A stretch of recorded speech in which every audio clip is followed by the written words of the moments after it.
At my son's New Year's brunch, I asked the question that should have had a simple answer. Did you wire the money for my surgery? The jazz playlist kept floating through the dining room. Champagne flutes glittered. My granddaughter was in the den teaching the dog to sit with pieces of bacon she thought nobody noticed. Outside the floor-to-ceiling windows, the winter lawn rolled down toward a frozen koi pond that existed mainly to tell visitors the owner of this house had stopped using ordinary measurements of wealth years ago. My son did not answer me, not right away. He looked first at his wife, then at the silver coffee service, then at the window behind my shoulder. He looked everywhere except my face. And in that delay, I felt something cold and precise pass through my chest that had nothing to do with the aneurysm waiting inside me. Finally, he set down his fork and said, "I moved the money into the deal." I thought I had misheard him. "The hospital fund," I said, "the money from the cabin." He exhaled through his nose like I was asking him why the printer had jammed. "Yes, temporarily. Dad, relax. I had to close a bridge loan on Astor Row.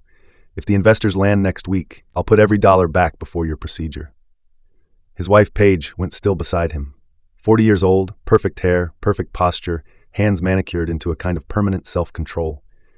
Paige had built a local lifestyle brand out of neutral sweaters, marble countertops, and the illusion that everybody worth watching woke up grateful and went to sleep moisturized. She knew how to smile for a room. She also knew, from the way she did not touch her mimosa, that something had just shifted past repair. I heard myself ask very calmly, "How much did you move?" My son swallowed, all of it. There are moments when the body understands disaster before the mind catches up. Mine did. The inside of my mouth went dry. The pulse in my neck grew thick and ugly. My fingers tightened around the stem of the glass, hard enough that I thought it might snap. $380,000. That was the amount the University Heart and Vascular Center required to secure the surgical team, the pre-op work, the ICU bed, and the mechanical graft device they were planning to use when they opened my chest to repair the widening segment of my ascending aorta. I knew every number because I had read the packet until the paper edges felt soft.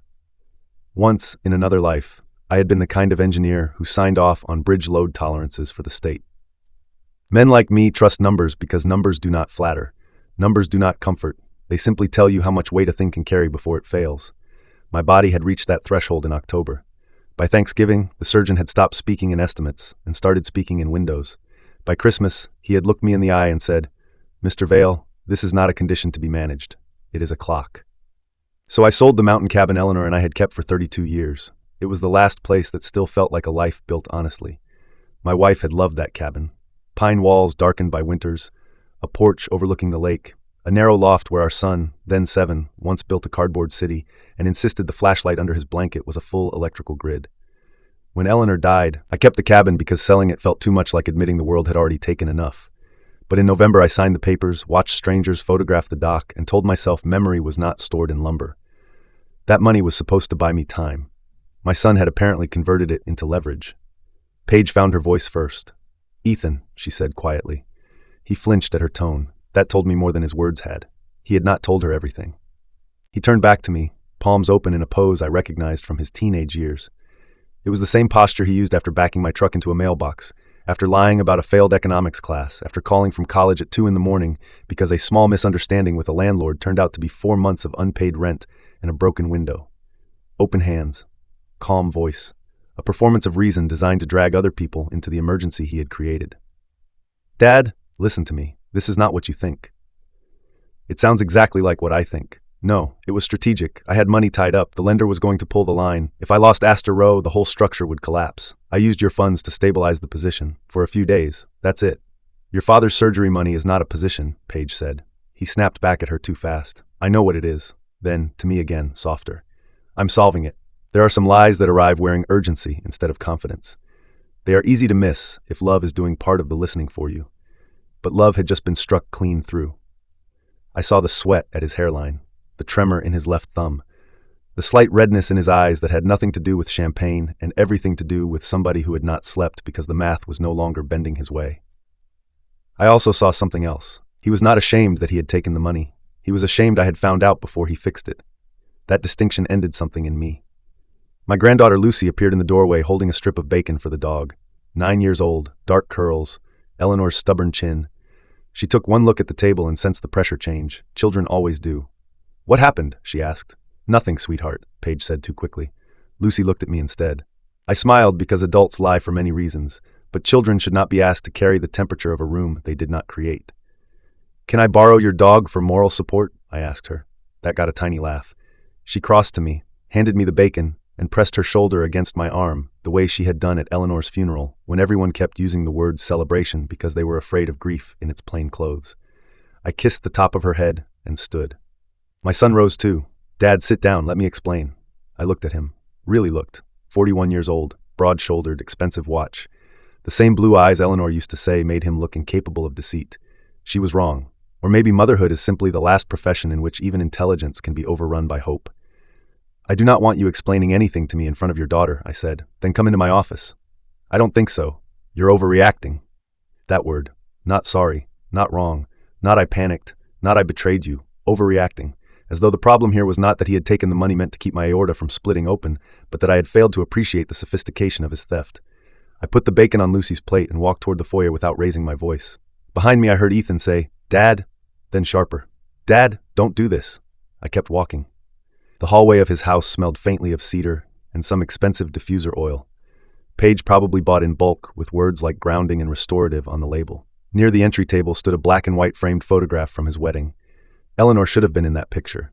Instead, there was an empty place beside me where grief had already begun, editing the family before betrayal finished the job. I reached for my coat. He followed me to the front door.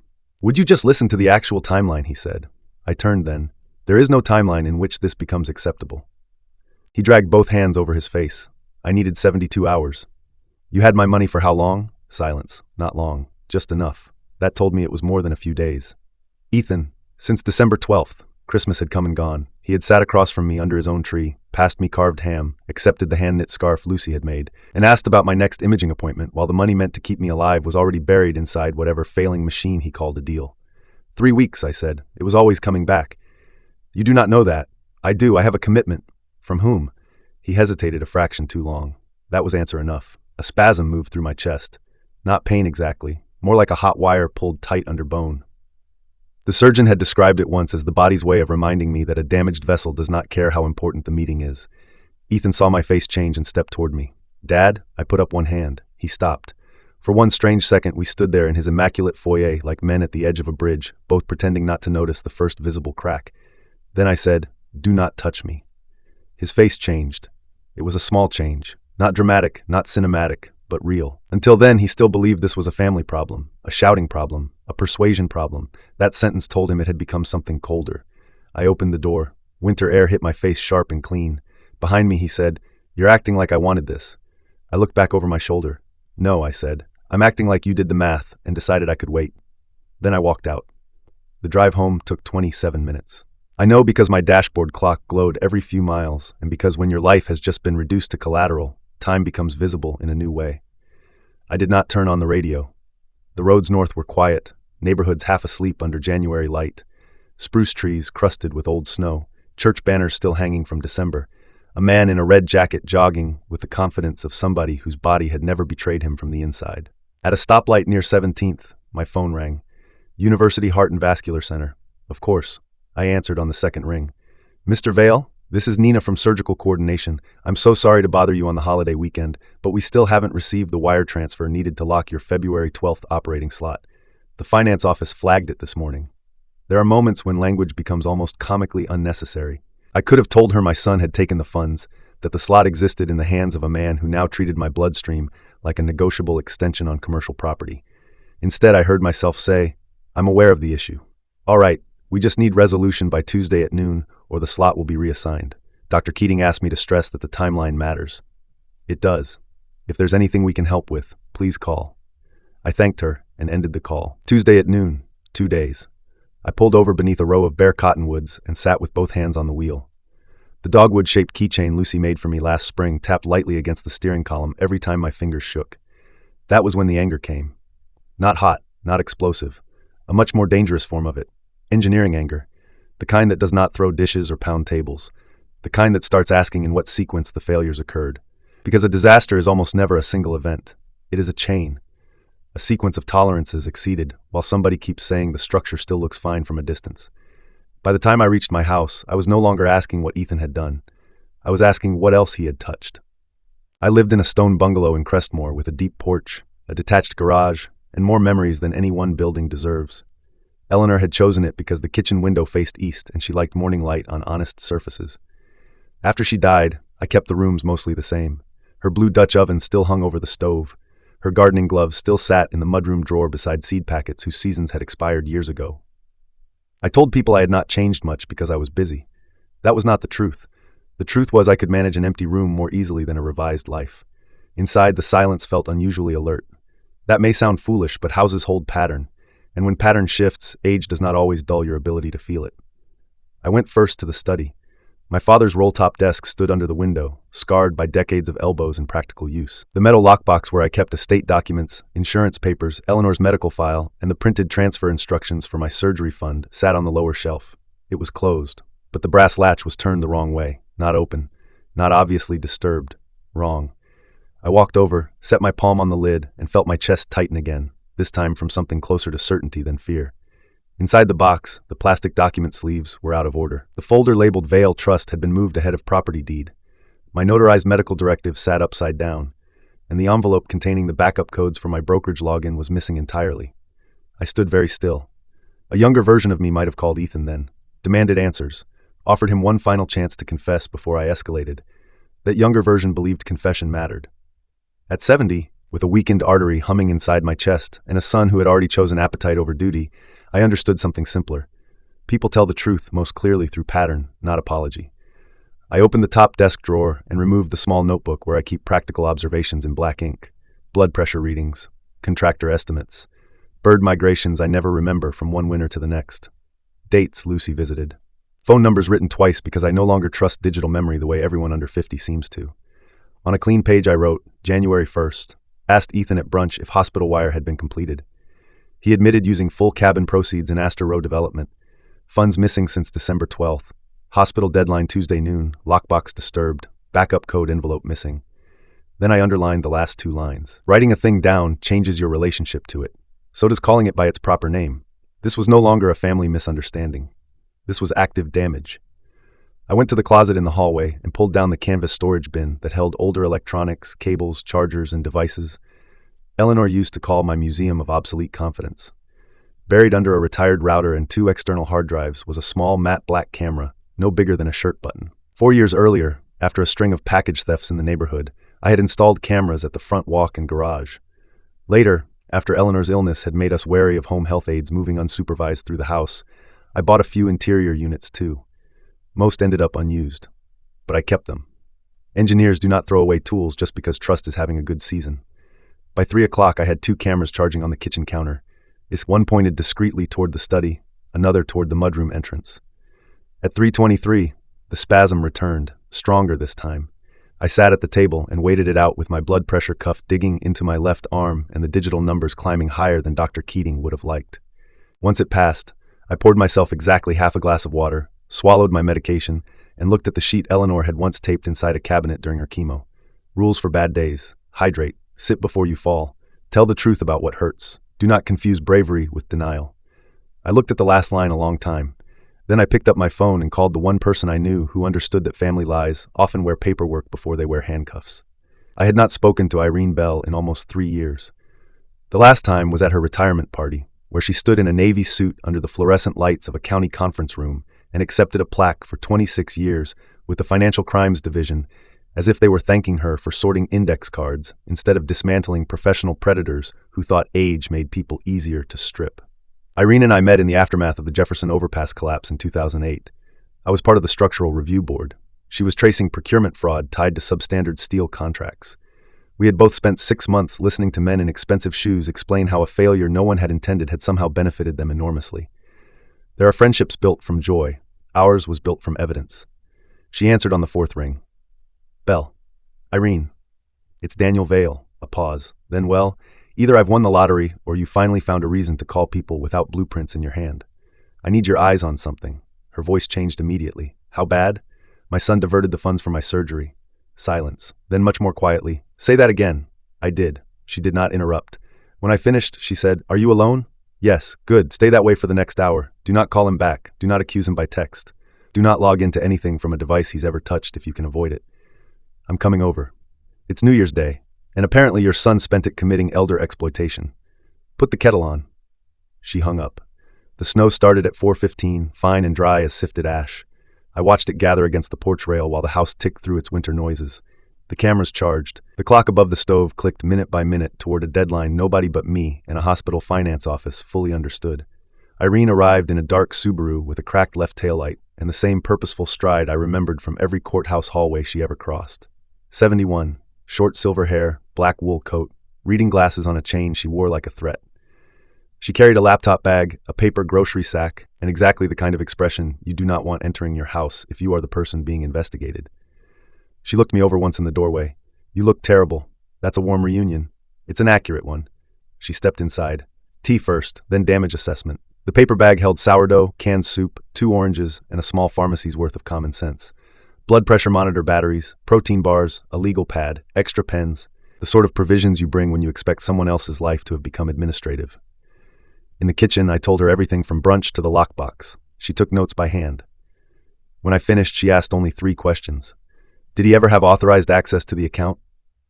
Yes, limited transfer privileges during Eleanor's last year. I never revoked them formally after she died. I just stopped needing help.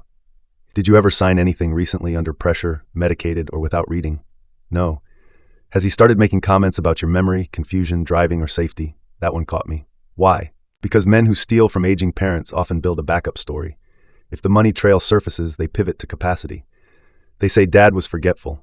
Dad told me to handle things. Dad didn't understand the timeline. Dad was emotional. Fraud likes a medical alibi. I thought of Ethan at Christmas correcting me when I called a neighbor's son by the wrong first name. It had been an innocent mistake, the kind Eleanor used to make long before the end and laugh off with a shrug. Ethan had smiled and said, "We may need to simplify some things for you this year." At the time I had taken it as annoying. Now it sounded like rehearsal. "I need you to look at something," I said. We went into the study. Irene didn't touch the lockbox at first. She scanned the shelves, desk, window, filing cabinet, even the rug edges. Habit, scene before object. Then she crouched, opened the box, and muttered, "Amateur." Meaning he was careful enough to feel proud, not careful enough to disappear. She lifted the sleeves one by one. He was looking for leverage, trust papers, passwords, property access, maybe beneficiary forms, maybe a deed. Could he do much with that? With a shaky signature and enough confidence? Plenty. She straightened. Let's assume the money is not the full story. That sentence landed like a tool dropped from height, because of course it wasn't. Nobody who steals $380,000 from his father's surgical fund does so as a first offense in his own mind. He does it after a series of smaller permissions. Tiny private border crossings that teach him the landscape of his own justification. Irene opened her laptop. For tonight we preserve, tomorrow we trace. Right now I want an inventory of every account, every property, every credential he might know, and every document in this house that matters if somebody wants to move fast before Tuesday. She slid the legal pad toward me. Can you do that? I looked at the page, then at her. Yes. Good, because I need your brain, Daniel, not your heartbreak. That was the first useful mercy anybody offered me all day. So I nodded, sat down, and began listing the architecture of the life my son had apparently mistaken for available material. We worked until after midnight. That is one advantage of age people rarely mention. When reality gets ugly, older people do not always waste time on surprise. We have already seen systems fail. We have already buried illusions that younger people still treat as load-bearing. So while grief was in the house with me that night, so was method. By 1:10 in the morning, we had a rough map. Primary checking account, brokerage account holding the cabin proceeds before transfer. A small emergency savings account Ethan should not have remembered existed. House deed, late wife's trust, medical directive, life insurance records already exhausted by Eleanor's treatment, but still useful as identity material. Safe deposit box key, retirement distributions, tax returns, social security documents, 2 credit cards rarely used, a notarized power of attorney that had expired with Eleanor's illness but whose old copies still carried my signature. Irene circled the last item. If he found one of these and thinks nobody checks dates, he may already be trying to use it.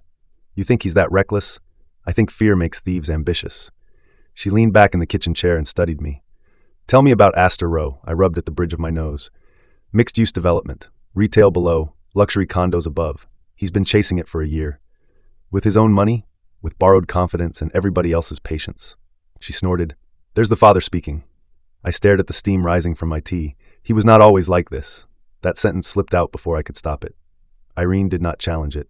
She simply asked, "When did you first notice the drift?" I thought about that. Not because I did not know, because I knew too many possible answers. Maybe when Ethan was 12 and broke his cousin's watch, then watched me reimburse the family before he ever apologized. Maybe when he was 16 and learned that charm could arrive 30 seconds before consequence and often beat it to the door. Maybe when Eleanor got sick and he started talking about efficiency in a tone that made tenderness sound like poor management. Or maybe later, after her funeral, when he discovered that grief made me slower to resist and quicker to assume any conflict with him came from my own exhaustion. He learned early that I would absorb impact, I said finally. Irene nodded, as if I had just confirmed a technical specification. Most family exploitation runs on that exact engineering. At 1:46, we changed every password I could remember without involving any device Ethan had ever set up for me. Irene used her own encrypted hotspot. We froze the 2 lesser accounts. We placed fraud alerts with all 3 bureaus. We flagged the brokerage. We documented the lockbox. I printed screenshots. She photographed the missing envelope slot. We turned preservation into a ritual because ritual keeps panic from pretending it is productivity. By 2:30, my chest ached deep and sour under the breastbone. Irene saw me press my palm there. "When did you last sleep?" she asked. "Yesterday afternoon for 40 minutes in the chair." "Wonderful. You look like a haunted lamp." "I've looked worse." "You're not allowed to romanticize this." "Bed." She was right, which irritated me. I set the alarm for 6 and lay in a room that still carried traces of Eleanor's lavender hand cream in the dresser wood. Sleep did not so much arrive as overtake me in shallow, hostile intervals. Every time I drifted, I saw numbers moving in red across a screen I could not stop. At 4:52, I woke to a hard pulse in my neck and the absurd certainty that Ethan was inside the house. He was not. But at 6:11, camera 1 recorded motion in the front walk. Not Ethan. A courier van. Certified mail. The envelope was thick, cream-colored, and addressed in the precise block font of a law office that bills by the inhale. I opened it standing at the kitchen counter. Inside was a formal notice from Harrow and Pike, attorneys for Astor Urban Development Group, requesting immediate clarification regarding documented authority delegated to Mr. Ethan Vale in connection with temporary use of reserve capital from the Daniel H. Vale Family Trust and ancillary real property planning instruments. I read that sentence 3 times. Then I set the paper down very carefully. Ancillary real property planning instruments. That is the kind of phrase lawyers use when plain English would sound too much like burglary. Irene read over my shoulder. "Well," she said, "he's either already lied to counsel, or counsel is helping dress the corpse." The letter requested confirmation that I approved the use of trust-adjacent reserves in anticipation of an upcoming intergenerational estate optimization event. I laughed once, a short, ugly sound. "That would be my death, presumably." "Yes," Irene said, "optimized." She took out her phone and photographed every page. Then she looked at me with the kind of professional calm that usually means the damage is worse than first reported. "Daniel, I need you to answer exactly and without embarrassment. Did Ethan have any involvement in drafting or discussing changes to your estate after Eleanor died?" "A little," he suggested, simplifying. "Fewer charities, more direct inheritance. I told him I'd review it later." "Did you sign anything?" "No." "Did he ever bring witnesses, notaries, or helpful paperwork when you were medicated or tired?" I remembered a Sunday in August when my blood pressure medication had just been adjusted. Ethan came by with smoothies and 3 tabs marked with sticky notes. He had said it was routine cleanup, deed language, emergency contacts, signature refresh for certain banking permissions. I signed 1 property tax form and pushed the rest back because the room had started to tilt. He had looked annoyed. I told Irene, her jaw hardened. "That's a fishing expedition." He was testing access. At 7:32, the bank called, not the main line. My personal banker, Denise Calder, who had known Eleanor long enough to ask after my tomatoes each spring, as though we still lived in a country where institutions remembered people without software telling them to. "Daniel," she said, voice lower than usual, "I'm glad I reached you directly. I need to verify something uncomfortable." "All right." "Yesterday, an online change request came in through credentials associated with your legacy profile. It attempted to add Ethan Vale as transfer co-approver on the Crestmore Property Reserve and update the mailing contact for the trust correspondence." I closed my eyes. Was it completed? No, the system held it because the device signature did not match your historical pattern. It also included an uploaded supporting document that looked off. "What kind of document?" "A physician note regarding cognitive decline." The kitchen seemed to go both bright and distant. Irene mouthed, "What?" I put the call on speaker. Denise repeated it. Irene's expression flattened into something I had last seen when a contractor lied under oath during the overpass inquiry. I asked, "Can you send me a copy?" "Officially, I need your written request. Unofficially, yes, if you come in person this morning with ID." "I'll be there." Denise hesitated. "Daniel, the note names a Dr. Wesley Markham. Does that physician mean anything to you?" "No." That's what I suspected. When the call ended, Irene said nothing for a full 10 seconds. Then she reached for the oranges from the grocery bag, peeled one in a spiral and said, "Good." He escalated. I stared at her. "Good?" "Yes, terrible for your blood pressure. Excellent for your case." That is another thing age teaches if you are lucky enough to survive the lesson. Evidence and comfort rarely travel together. By 8:15, we were at the bank. Denise met us in a private office with frosted glass and bad landscape art. She slid over a printed packet containing the failed access request, the uploaded physician statement, and metadata showing the origin device. The note was fake in the lazy, entitled way only people use to unearned clearance can be. Wrong clinic header. Generic font. Digital signature flattened into the page without pressure depth. It described me as a 76-year-old male displaying episodic confusion, compromised financial judgment, and diminished executive function. I was 70. It also recommended that immediate familial oversight be considered for all major transactions. Familial oversight. What a tender phrase for theft. I looked at the page until the words blurred. There is something uniquely obscene about reading a manufactured medical decline while your actual body is in measurable danger. One lie tries to steal your future. The other already threatens to. Irene tapped the document with one fingernail. He's building incapacity. That means he either needs access badly enough to risk forgery, or he expects a confrontation and wants the backup narrative ready. Denise added, the originating IP traces to a device in his office tower. Same session also viewed your reserve balances and beneficiary tabs. I thanked her, signed the written request for formal records, and stood too quickly. The room tilted, not enough to fall. Enough to remind me that none of this would matter if my artery chose its own deadline. Denise's eyes narrowed. Are you all right? Yes. No, you aren't. She reached into a cabinet and handed me bottled water as if I were one of her elderly clients, which I suppose I was. Sit for a minute, she said. I did. Across from me on the wall hung a framed slogan about legacy planning. Preserve what matters. I almost laughed again.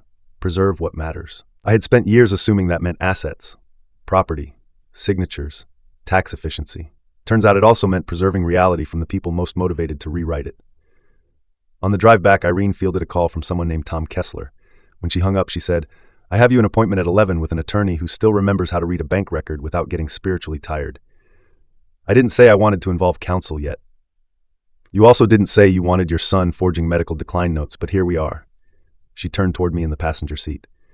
Listen carefully, Daniel. You do not have the luxury of processing this slowly. You are inside two simultaneous clocks, medical and financial. If Ethan believes you're weak, confused, sentimental, or too ashamed to go outside the family, he will move faster. We need to get in front of the story. She was right. Again. By then, that was getting tiresome. At home, I found two voicemails from Ethan. The first came at 7:02 a.m. Dad, call me back. We need to talk before you start involving random people. The second at 8:47. I'm on my way over. Don't do anything dramatic. I have a path to fix this. He arrived at 9:13. Camera 1 caught him striding up the walk in a camel overcoat over jeans, jaw set, one hand already raised in irritation before he even reached the bell. That, more than anything, told me he still thought authority was his natural climate. I let him ring once, twice. Then I opened the door with Irene visible behind me at the dining table, laptop open, legal pad beside her. His expression changed instantly. I didn't know you had company, he said. She's staying for a while. He looked past me at Irene. Why? Because I invited her. Dad, can we speak privately? We can speak here. He stepped inside anyway, bringing cold air and expensive cologne with him. He had Eleanor's height, but none of her steadiness. Standing in my foyer, he seemed both larger and less substantial than the boy I had once taught to tie knots and check anchor points before crossing runoff bridges on camping trails. I was going to make this right, he said. That sentence is no longer useful. I have an investor call at noon. Wonderful. Dad, he lowered his voice. Don't do this in front of strangers. Irene did not look up from her notes. I spent 26 years in financial crimes, son. If this is your warm-up for shame, keep going. His head snapped toward her. Who the hell are you? The person who knows forged cognitive decline paperwork when she sees it. He went pale. People talk about guilt looking theatrical. Usually it doesn't. Usually it looks like blood leaving a face too fast. What paperwork? He asked.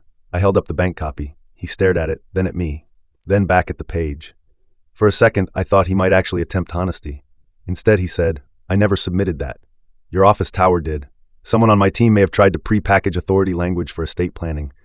By aging me 6 years and inventing dementia? It's not dementia, it's... He stopped. A foolish stop. One of those tiny reflexes that tells you the truth is standing just behind the lie with its shoes visible. I asked, what is it, Ethan? He spread his hands. Precautionary language, legal overkill. I didn't review every detail. Irene finally looked up. That may be the first true sentence you've spoken. He turned on her. Stay out of this. No. He looked back to me, anger tightening his mouth now. This is exactly why I didn't want you spiraling. You catastrophize, you shut down, you make things worse. I almost admired the audacity. Not the theft, not the forgery, the attempt to cast my refusal as instability. You used my surgery fund, I said. You accessed my documents. You attempted to alter my bank permissions with a false physician statement. Do not come into my house and make my pulse your defense strategy. He breathed in hard through his nose. Astor Row is not some vanity project. If it closes, I can cover everything. If it fails, everything falls apart. What everything? He hesitated, and there it was again, the missing floor beneath the story. What everything, Ethan? He looked at the wall. My personal guarantees, the mezzanine note, some private obligations. Private obligations, Irene repeated. Let me translate. He owes people money outside the clean structure. He glared at her. I said, how much? No. How much? He lifted both hands and dropped them. I don't know the exact number this second. That answer frightened me more than if he had said $250,000, because only people drowning lose track of measurement. I want you off every account, every property, every device, every conversation with any institution that has my name on it, I said. Today. You can't mean that. I do. You'll kill the project. I looked at him a long moment. Then I said the sentence I should have found years earlier. That is not my emergency. He blinked as if I had spoken another language.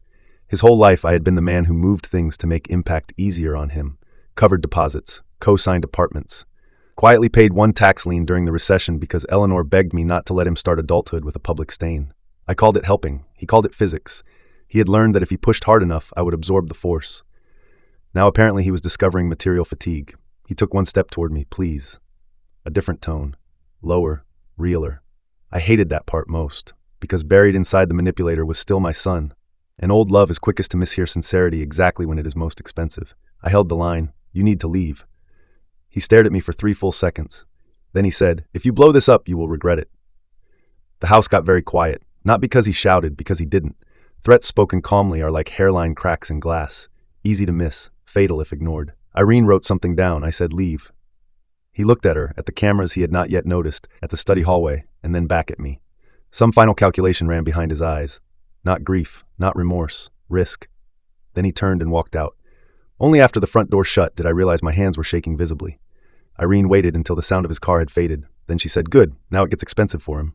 By 10:50 we were in Tom Kessler's office downtown. Tom was 65, broad as a filing cabinet, with a courtroom voice that made even weather sound billable. He specialized in trust disputes, elder exploitation, and commercial injunctions, which is a polite way of saying rich families hired him when blood and money had become unwilling to separate privately. He read the bank packet, the Harrow and Pike letter, my notes, the hospital deadline notice. Then he leaned back and steepled his fingers. I'm going to say something you will not enjoy, he said. Go ahead. Your son is not improvising. He's constructing position. I nodded once. Can we stop him? Tom's eyes sharpened. From what? That's the problem, I said. I'm no longer sure. He liked that answer. Not because it was good, because it was honest. Then our first task, he said, is inventory by exposure. We identify what he has already touched, what he's trying to touch, and what he may be counting on if your health worsens before this is contained. After that, we decide whether we go civil first, criminal first, or strategic hold. Strategic hold? Sometimes you do not stop a thief at the first drawer he opens. Sometimes you let him walk toward the vault on camera. I thought of Ethan's calm voice in the foyer. If you blow this up, you will regret it. Strategic hold suddenly sounded less like abstraction and more like self-defense. Tom glanced at my chart summary. Your surgeon wants payment by tomorrow, Tuesday noon. And if not, the operating slot may be reassigned. Tom looked at Irene. Can the funds be recovered in time? She gave the only answer worth trusting. Not safely. He looked back at me. Then we separate the missions. Survival first, case second. I said nothing. He added, you cannot enjoy restitution if you are dead. There it was, the blunt geometry of the situation. My son had not merely stolen from me. He had forced me into triage against my own life. Tom opened a yellow legal pad. Tell me every liquid or near-liquid asset you still control without Ethan's knowledge or access. For the next hour, I disclosed the private scaffolding of my remaining world. An old consulting reserve from bridge failure arbitration. Modest, but real. A municipal bond ladder I had not discussed with anyone since Eleanor died. A sealed engineering archive licensed years earlier to a training consortium, still producing small royalty checks. A line of credit on the garage apartment I rented to a doctoral student. One antique watch Eleanor always hated, but never made me sell.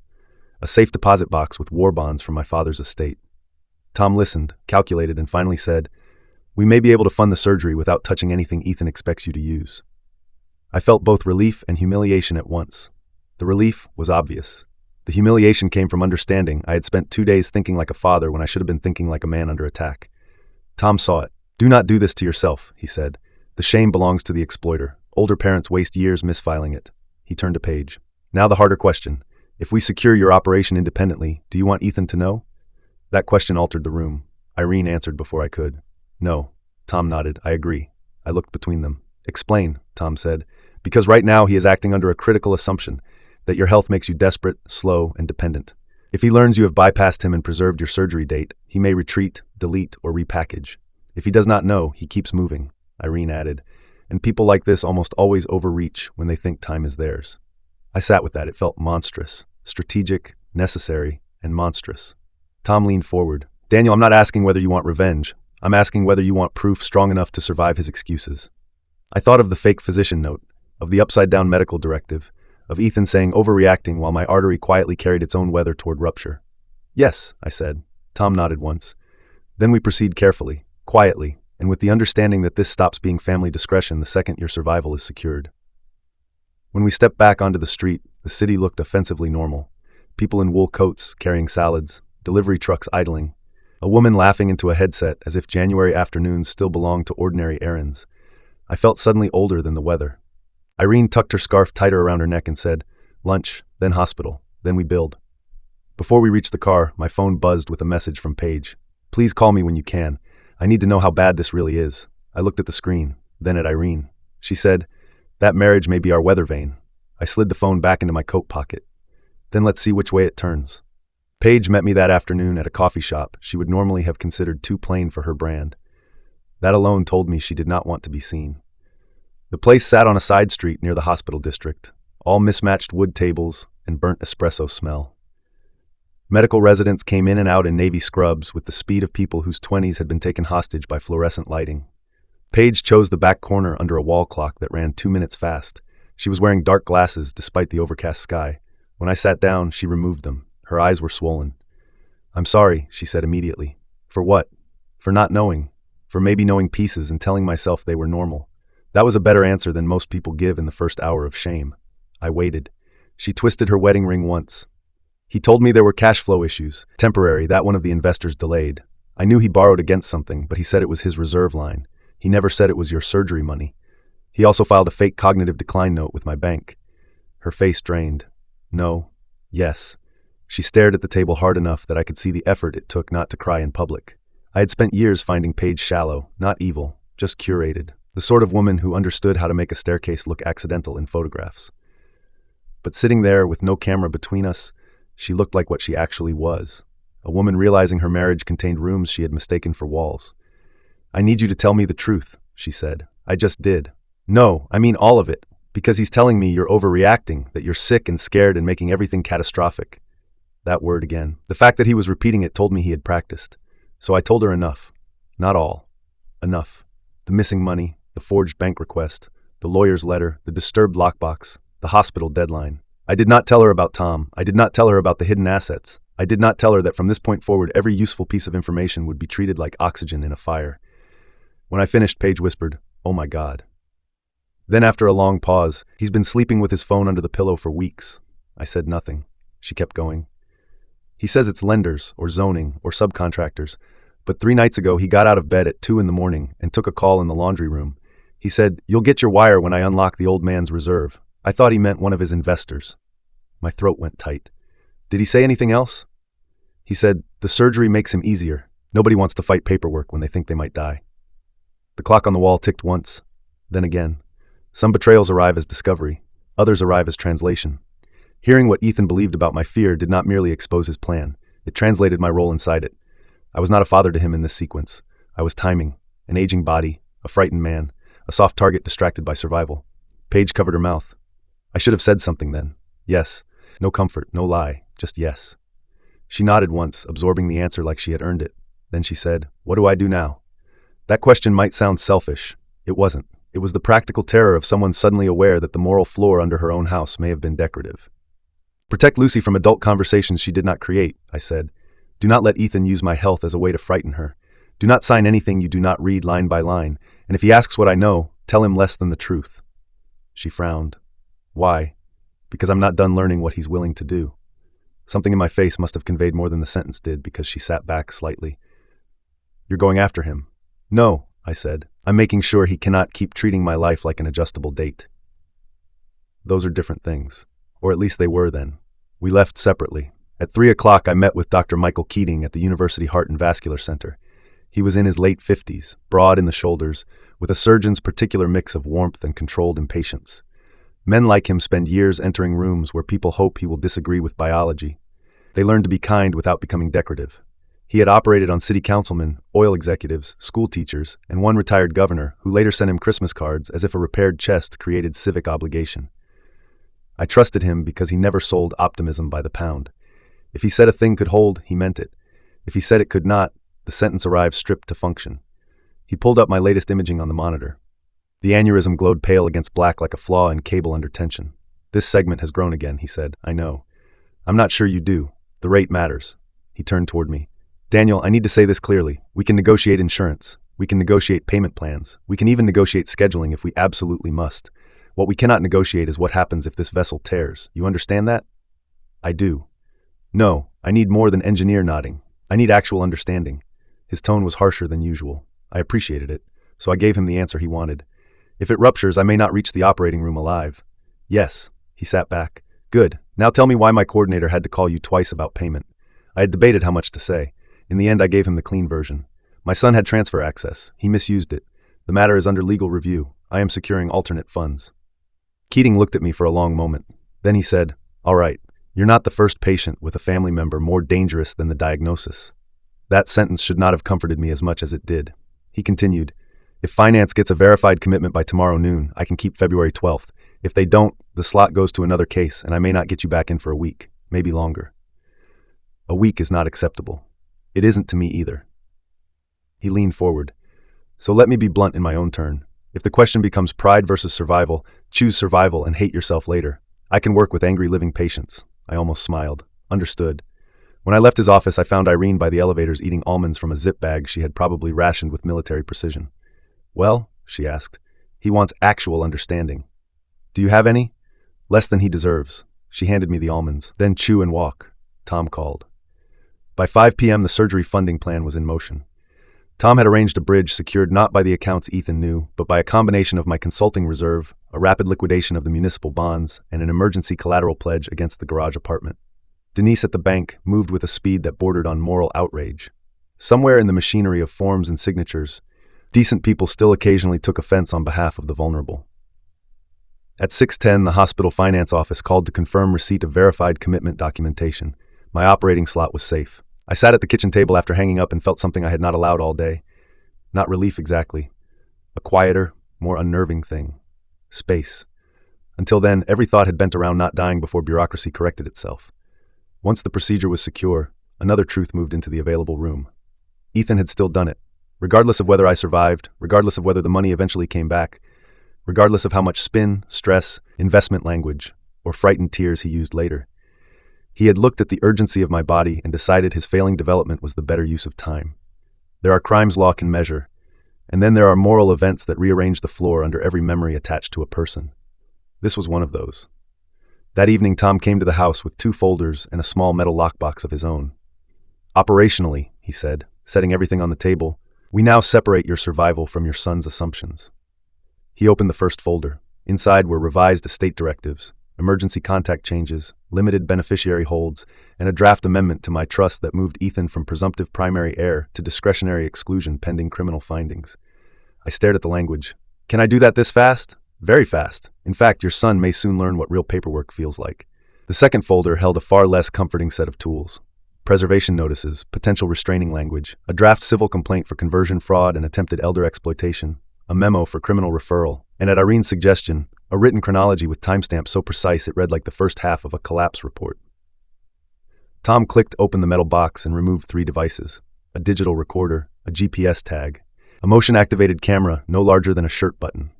I raised an eyebrow. He said, Welcome to strategic hold. The plan took shape over the next 2 hours. Camera in the study bookshelf, angled toward the desk and lockbox shelf. Motion camera in the garage apartment entry because Ethan knew I kept documents there sometimes and had once joked that my tenant lived above the old man vault. Recorder under the side table in the front hall where difficult conversations naturally bottlenecked. A controlled visible account left partially accessible online, seated with exactly $18,000 and labeled in a way Ethan would recognize as part of my backup liquid reserves. Honeypot. Not enough to save his development. enough to test whether restraint still existed inside him. Tom explained it clinically. If he merely panicked and made one terrible decision, he stops now. If he is in active predation mode, he reaches again. I hated how sensible that sounded. I hated more that I already knew what I expected him to do. At 9:20, after Tom left, I climbed the narrow stairs to the garage apartment and sat in the small rented sitting room while my tenant, Amir, a doctoral student in hydrology, with the permanent baffled expression of a man whose research had forced him to stop believing weather was local, packed a duffel bag. He had agreed to spend 3 nights with his girlfriend so I could use the unit privately. "I'm sorry to inconvenience you," I said. He shook his head. "It's fine. And Professor Bell told me not to ask questions, which made me assume I definitely should not ask questions." "That is sound reasoning." He hesitated at the door. "I hope whatever's happening works out." So did I. After he left, I went through the apartment line by line. Desk drawer empty, closet empty, utility cabinet closed, window latch secure, mini safe under the bed ready, spare phone charged. Second folder hidden inside the vent cavity. Tom had identified with the cheerful efficiency of a man who has spent decades assuming good furniture always hides bad secrets. Back in the main house, I found Paige had texted. "Lucy asked if you're still coming to her recital Friday." I stared at that message a long time. Friday, 4 days away. My surgery was scheduled for Monday morning. If everything went right, I would still be in the ICU on Friday, ribs split and wired, learning my own breath again through pain. If everything went wrong, Lucy's recital would take place in a world where adults had become frighteningly busy around a child in a blue dress. I wrote back, "Tell her yes for now." That is the kind of lie adults tell when they still want childhood to remain a separate country for as long as possible. At 10:53, the study camera pinged motion. I opened the feed. Nothing. Then the hallway angle caught it. A flashlight beam sliding under the back door, not random, not a burglar testing neighborhood luck. A measured beam, familiar space, purposeful. My body went cold all at once. Irene, who had fallen asleep in the armchair with one sock off and a legal pad on her lap, woke instantly at my voice. Motion. She was standing before I finished the sentence. We watched the feed in silence. The back door did not open. The beam disappeared. A minute later, camera 3 caught a shadow moving along the garage path. Then camera 4 in the apartment vestibule activated. Ethan. He was using his old key, not ringing, not calling. Letting himself into the unit he assumed might contain what he had not yet found. I heard Irene exhale once through her nose. "Good," she said softly. On the screen, my son moved through the apartment with a confidence so casual it made me feel briefly ill. He checked the desk first, then the closet, then the kitchenette drawer where I used to keep rent receipts. When he found nothing, he went to the bookcase and ran his hand behind the binders. Looking, not for me, for access. He spent 4 minutes in the apartment. At minute 3, he found the mini safe under the bed, not the real file cavity in the vent, the decoy safe. He tried the default factory code first, then my birth year, then Lucy's. Then he stopped and stood very still. I watched him think. Then he crouched, wrapped the safe in the blanket from the bed, and carried the whole thing out. No hesitation, no moral argument with himself, no visible flicker of the boy who once cried because a trapped squirrel drowned in the irrigation ditch behind our first house. He just stole it, cleanly. When the feed went dark, I realized I had one hand over my mouth. Irene looked at me. "Now you know," she said. I lowered my hand. "I knew before." "No," she said. "Before you suspected. Now you know." There is a brutal mercy in filmed truth. It removes the last hiding place for wishful interpretation. At 11:31, the honeypot account pinged. Unauthorized login attempt. Then another. Then successful access through an old remembered credential path that Tom had intentionally left visible. Ethan spent 6 minutes inside the account. He did not transfer the money. Not yet. He simply looked. Balance, origin, transfer permissions, available wire instructions. Predators often circle the door before entering the room. I slept little that night. At 2 in the morning, I sat in the kitchen with a heating pad across my shoulders and listened to the old refrigerator hum. Irene, awake again and incapable of pretending otherwise, poured us both tea and said, "Tell me about Eleanor." The question startled me. Why? Because this did not start on Sunday, and because you are at risk of turning your entire memory of your son into these last few days. I want the full architecture. So I told her. Eleanor Vale, school librarian, daughter of a machinist, believer in soup from scratch and second chances within reason. She had loved Ethan without making him central to gravity. That was her gift. She could pour warmth over a child without dissolving the child's edges. When he lied, she did not do what I did. She did not fix first and discuss later. She sat him down in plain kitchen light and made him narrate the path from want to action in his own words until he could hear himself clearly enough to dislike the sound. She understood sequence better than I did, I said. Irene sipped her tea. And after she died? I looked at the dark window over the sink. After she died, I started confusing mercy with silence. That was the truest sentence I had spoken all week. The next morning, Thursday, Denise called to say no further bank attempts had occurred overnight. Tom called to say the decoy safe, if opened, would reveal only old survey maps, a flash drive containing tracking software, and a notarized envelope labeled Trust Addendum in large, irresistible letters. Inside the envelope was a single sheet reading, "If you are opening this without my permission, you have already crossed a line no honest son would need to approach." Below that, invisible microdot powder, the kind Irene seemed inappropriately cheerful about, would transfer to hands and clothing. "When did law become theater?" I asked Tom. "When thieves started dressing like family." At 10 that morning, Ethan finally made the transfer, all 18,000, from the Honeypot Reserve into an account under a shell entity called Alder Basin Holdings. I stared at the confirmation notice with the weird stillness of a man whose last remaining bargain with denial has just expired. He had crossed from desperation into repetition. Whatever softness still existed inside my memory of him would have to survive on ration now. Once you stop asking whether someone will betray you and start asking how far they have already gone, the world changes texture. Every text becomes a probe. Every apology becomes reconnaissance. Every silence develops edges. Friday morning began with 3 separate reports. Tom sent confirmation that the shell entity, Alder Basin Holdings, was tied to a private note broker named Vernon Slate, a man with a reputation for funding distressed commercial deals at rates so predatory they made conventional usury look civic-minded. Irene sent a spreadsheet showing transfers from Ethan's business account into 2 sportsbook platforms, one offshore exchange, and a line item labeled consultancy that turned out to be nothing of the kind. Page sent a single sentence. He says you're seeing lawyers because pain meds are making you paranoid. There it was. Not just incapacity language in documents, a live social version of the same story. If Ethan could not stop the facts, he would soften their source. I wrote back, "Do not argue with him. Just observe." At 11, Irene and I met with a digital forensics consultant out near Aurora named Mel Torres, a former cyber response analyst, who kept her office in a converted warehouse above a tattoo studio and wore steel-toe boots with dresses as if both belonged to the same faith.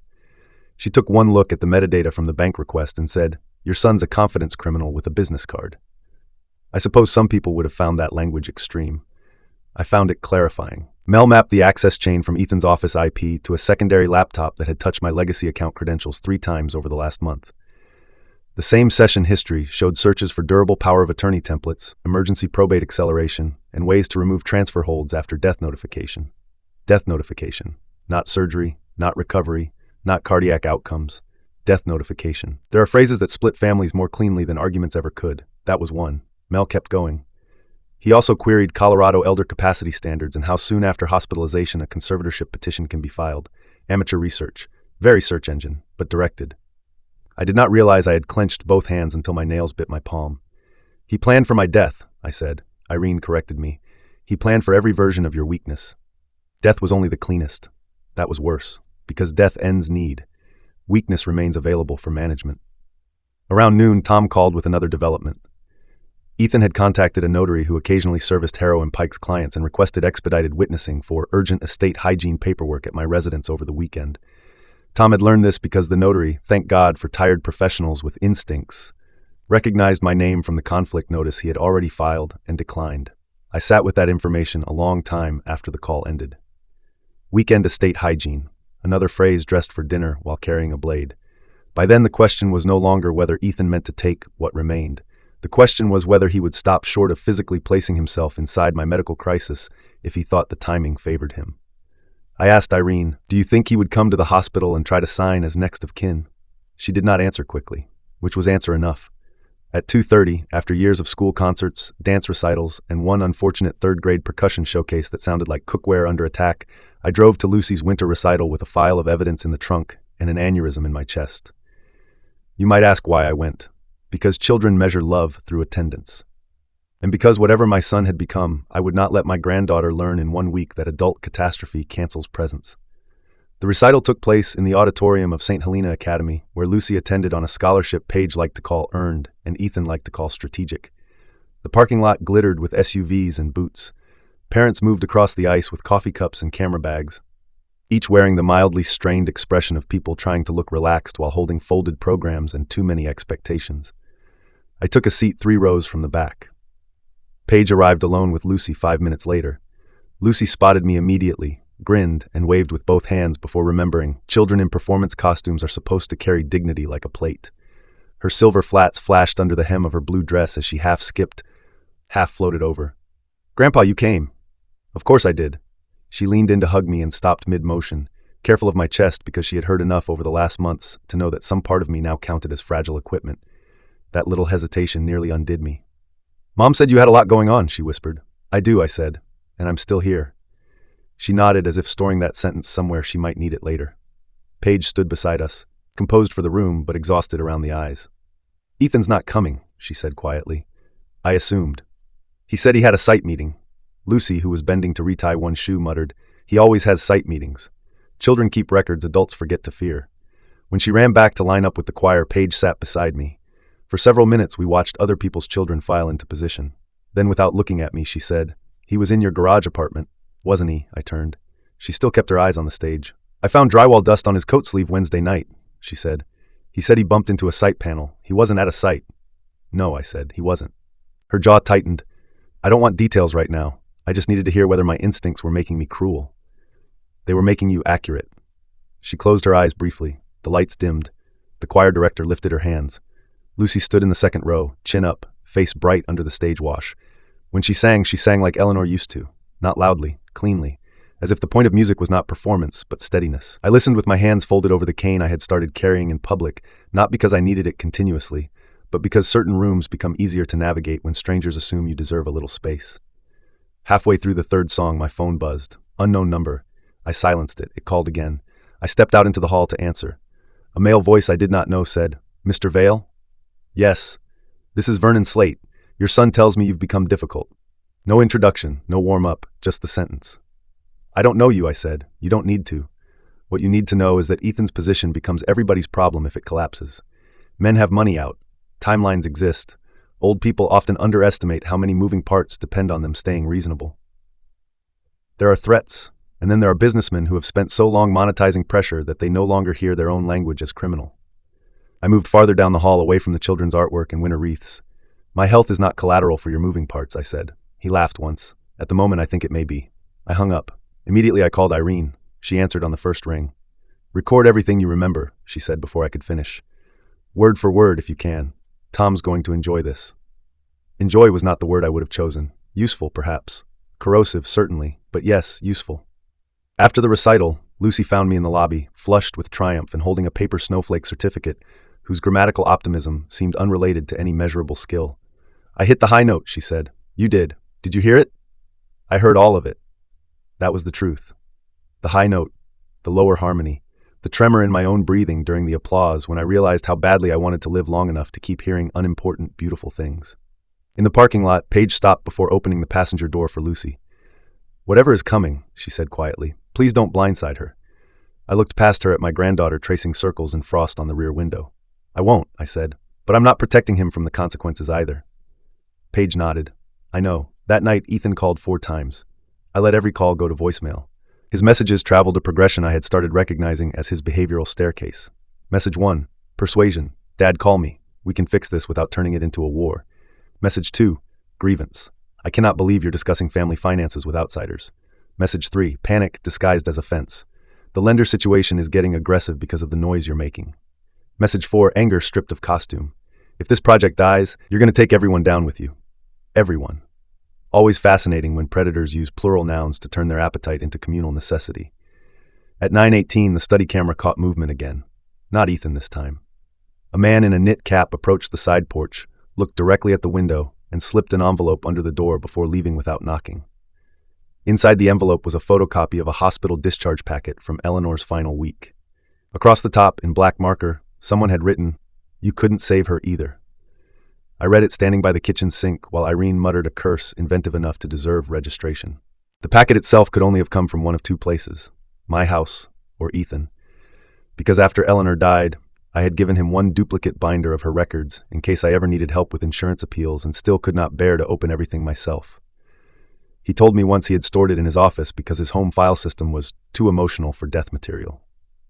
Now a page from her dying days had been weaponized and slid under my door like a message from men who thought grief was a manageable interface. I sat down before my knees decided for me. There are things that make you angry, and there are things that show you the enemy no longer recognizes the border between leverage and desecration. This was the second kind. Irene crouched beside my chair. "Look at me," she said. I did. You are not alone in this house. You are not overreacting, and you are not going to die because your son found uglier friends than you imagined. My eyes stung, not from fear, from the sheer humiliation of having one's private dead used as a pressure point. I kept thinking there was a bottom, I said. There often is, she replied. You're just not there yet. Later that evening, Tom arrived with a plainclothes off-duty officer named Curtis Wynn, a broad man with patient eyes who specialized in executive security, and judging from the way he moved through my house without touching anything unnecessarily, had learned early that the richest people are not always the most endangered. Curtis reviewed the exterior cameras, the side approach, the garage path, and my hospital route. Then he said, "From now until surgery, you don't go anywhere alone unless we choose it." That sounds excessive. Tom and Irene both looked at me the same way. Curtis said, "Mr. Vale, someone just used your late wife's death papers to apply pressure through your front door. Your son is entangled with a lender who believes your health belongs in a negotiation. Excessive would be waiting for a second envelope." So that was settled. Saturday morning, I signed the revised trust amendment in front of two witnesses Tom brought personally, one of whom was a retired judge who read every page as if he were sentencing the language itself. The amendment did three important things. It removed Ethan from immediate control of any estate process. It placed Lucy's future educational share into a protected subtrust that no parent could access for debt, business use, or leverage. And it converted Eleanor's remaining charitable bequest into a patient emergency fund for underinsured cardiac surgery recipients if anything happened to me before my broader estate was finalized. That last part was not strategic. It was Eleanor. She had always believed the right answer to human greed was not merely punishment. It was redirection. At noon, Denise confirmed the trust changes were locked. At 12:20, Ethan tried again to access the reserve portal. Denied. At 12:26, he called me from a different number. I answered. "Why am I suddenly locked out?" he demanded. "Because I am not dead." Silence. Then, "What did you do?" "Protected myself." "You're making a catastrophic mistake. I suspect only one of us is qualified to diagnose that." His breathing roughened. "Do not get cute with me, Dad. You have no idea what pressure I'm under." Pressure. As if the word itself were newly available to him. "Try me," I said. He went silent again. Then in a lower voice, "I can still fix this if you stop moving things." "What exactly are you fixing?" No answer. "Is it Astor Row, Ethan?" Silence. "Or is it gambling?" He inhaled sharply. "There are few sounds more revealing than a liar hitting the edge of an unplanned truth." "You've been looking through my accounts," he said. "Yes." "You have no right." I almost laughed at the madness of that sentence.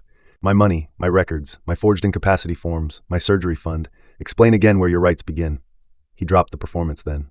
"I had a bad run," he said. "Not I have a problem, not I need help, a bad run.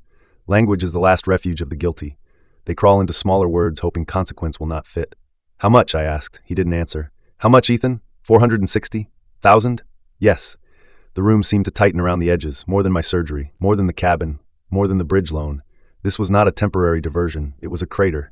"You lost almost $500,000. It was recoverable until the market shifted." "It is sports betting," I said, "not weather. You don't understand how these positions work." "There it is," I said quietly. "The hymn of every man who wants to sound smarter than his failure." He swore under his breath. Then, to my astonishment, he began to cry. Actual crying, raw, humiliated, furious crying. There is a version of this story where that saved him, where I heard the child in the sound and opened the door one final time. But that version ended the night he used my wife's death papers to frighten me. So I listened without rescuing. Finally, he said, "I just needed one swing to reverse it." "That sentence may be the obituary of your character." He said my name then, not Dad, Daniel, as if formality might recover footing where blood had failed. "I'm asking you not to destroy me." I looked at the study door, at the camera hidden in the shelf, at the folder of trust amendments, at the small stack of Lucy's recital programs on the sideboard where I had placed mine after last night. Then I answered with a steadiness I did not feel. "You destroyed yourself the moment you decided my life was a bridge loan," and I ended the call. The next move came Sunday. At 9 in the morning, Paige texted one word. He left. Then a second message. Took a suitcase and the Rolex from the bedroom safe. "Lucy is asking questions." I called immediately. Paige answered from what sounded like a closet. "He said he had to stabilize pressure for a couple of days," she whispered. Then he told Lucy he was handling a grown-up business emergency and Grandpa was confused because of stress. I told her that was not true. We argued. He slammed the pantry door so hard a frame fell off the wall. I closed my eyes. "Is Lucy safe?" "Yes." A pause. "I think so." That was not good enough. Within 40 minutes, Tom had a temporary protective protocol drafted. Not full legal action yet, but enough to document domestic instability if we needed it fast. Curtis arranged for Paige and Lucy to spend the next 2 nights at a hotel under a different reservation name before my surgery. Paige resisted for exactly 30 seconds, then gave in with the speed of someone who had finally stopped confusing appearances with safety. That afternoon, Mel sent us the breakthrough that turned suspicion into prosecutable shape. She had recovered deleted browser data from the credential path Ethan used on my old account portal. Buried in it were cached documents from Harrow and Pike's internal upload interface, including a PDF labeled Derail Event Postmortem Asset Flow. Postmortem. Asset flow. Not recovery planning. Not emergency contingency. Postmortem. Tom printed the file and placed it on my kitchen table between the salt cellar and Eleanor's ceramic fruit bowl, as if obscene material sometimes deserved the dignity of proper surfaces. The document outlined, in crisp bullet points, the projected sequence after my anticipated medical event. 1. Notify institutions. Suspend outgoing transfers pending estate review. 3. Assert Ethan Vale as primary coordinating heir. 4. Move Crestmore residents toward accelerated sale. 5. Liquidate educational archive licensing rights. 6. Redirect bridge assets to stabilize Astor Row exposure. 7. Resolve personal note obligations within 14 days. I read step 6 3 times. Redirect bridge assets, a lifetime of professional work reduced to salvage. My archive, my house, my royalties, my wife's memory, my death. Not inheritance.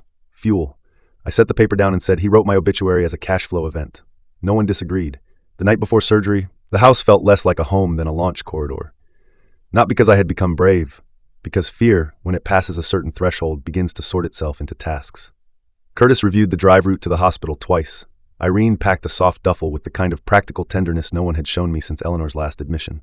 Loose shirt, slippers with grip, reading glasses case, unscented lotion for the post-op dry skin that comes from hospital air. A legal envelope containing the trust amendment, emergency contacts, and one letter to Lucy in case my body decided it had reached the final design limit. I had written that letter at the dining room table around 6 p.m., not because I had surrendered, because adults who have actually looked at the edge owe children language if the worst happens. Dear Lucy, if you are reading this, it means I did not get to tell you everything in person, which is not how I wanted it. First, none of this was your fault. Adults make storms children never ordered. Second, the best parts of a family do not vanish because some people fail inside it. You still come from music, books, lake mornings, crooked pancakes, and the woman whose chin you inherited. Keep your curiosity, keep your kindness. And when people tell you strength means hardness, remember your grandmother. She was the strongest person I ever knew, and she never needed cruelty to prove it. I folded the letter, sealed it, and wrote her name on the front with a hand steadier than I felt. By 9 o'clock, the security plan was in place. Hospital admission under a privacy flag and alternate room listing. No visitor access without a coded phrase that only Tom, Irene, Curtis, Denise, and Dr. Keating's charge nurse possessed. No digital status updates sent to Ethan. No family notifications beyond what I chose after anesthesia. A decoy narrative left just visible enough to breathe. If Ethan checked the old appointment thread, he would see references to unresolved finance, resubmission, delay risk, and possible reschedule pending review. Not an outright lie, a carefully arranged absence of clarity. At 10:15, he texted, "I'm coming over. We have to settle this before tomorrow." I did not answer. At 10:23, Curtis, watching the front monitor, said, "He's here." So was the snow, light and dry. Drifting across the porch under the lamp, Eleanor had insisted on installing because she believed welcome should be visible from the street. Ethan stood outside in a charcoal coat, face half-shadowed, phone in one hand. He looked tired, smaller somehow. The kind of smaller men become when the machinery they counted on begins to turn on them. "Do not let him in unless I say so," I told Curtis. Curtis nodded. The bell rang once, then again. Then Ethan began knocking, not wildly, but with the hard, controlled rhythm of someone determined to force significance through wood. Finally, I stepped into the hall where the recorder waited under the side table and said through the closed door, "What? Open the door. No. We need to talk face to face." Then talk. Silence. Snow moving against the porch rail, his breathing faint through the door. Then Slate is getting violent. There are many tones in which fear can arrive. This one was stripped of arrogance enough to sound almost human again.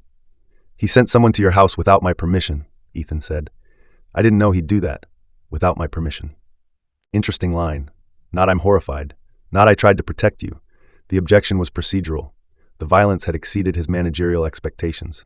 I stayed silent. He kept going. "I can still unwind some of this if I get $75,000 by Monday, just enough to buy time." I almost admired the grotesque persistence. The man had taken $380,000 meant to keep me alive, stolen the honeypot reserve, raided the garage apartment, forged incapacity, coordinated asset flow after my possible death, and still now, on the eve of surgery, was on my porch asking for more. More. There is no better definition of addiction than appetite surviving humiliation. "No," I said. "Listen to me. No. Then I need you to tell the bank the trust changes were made in confusion."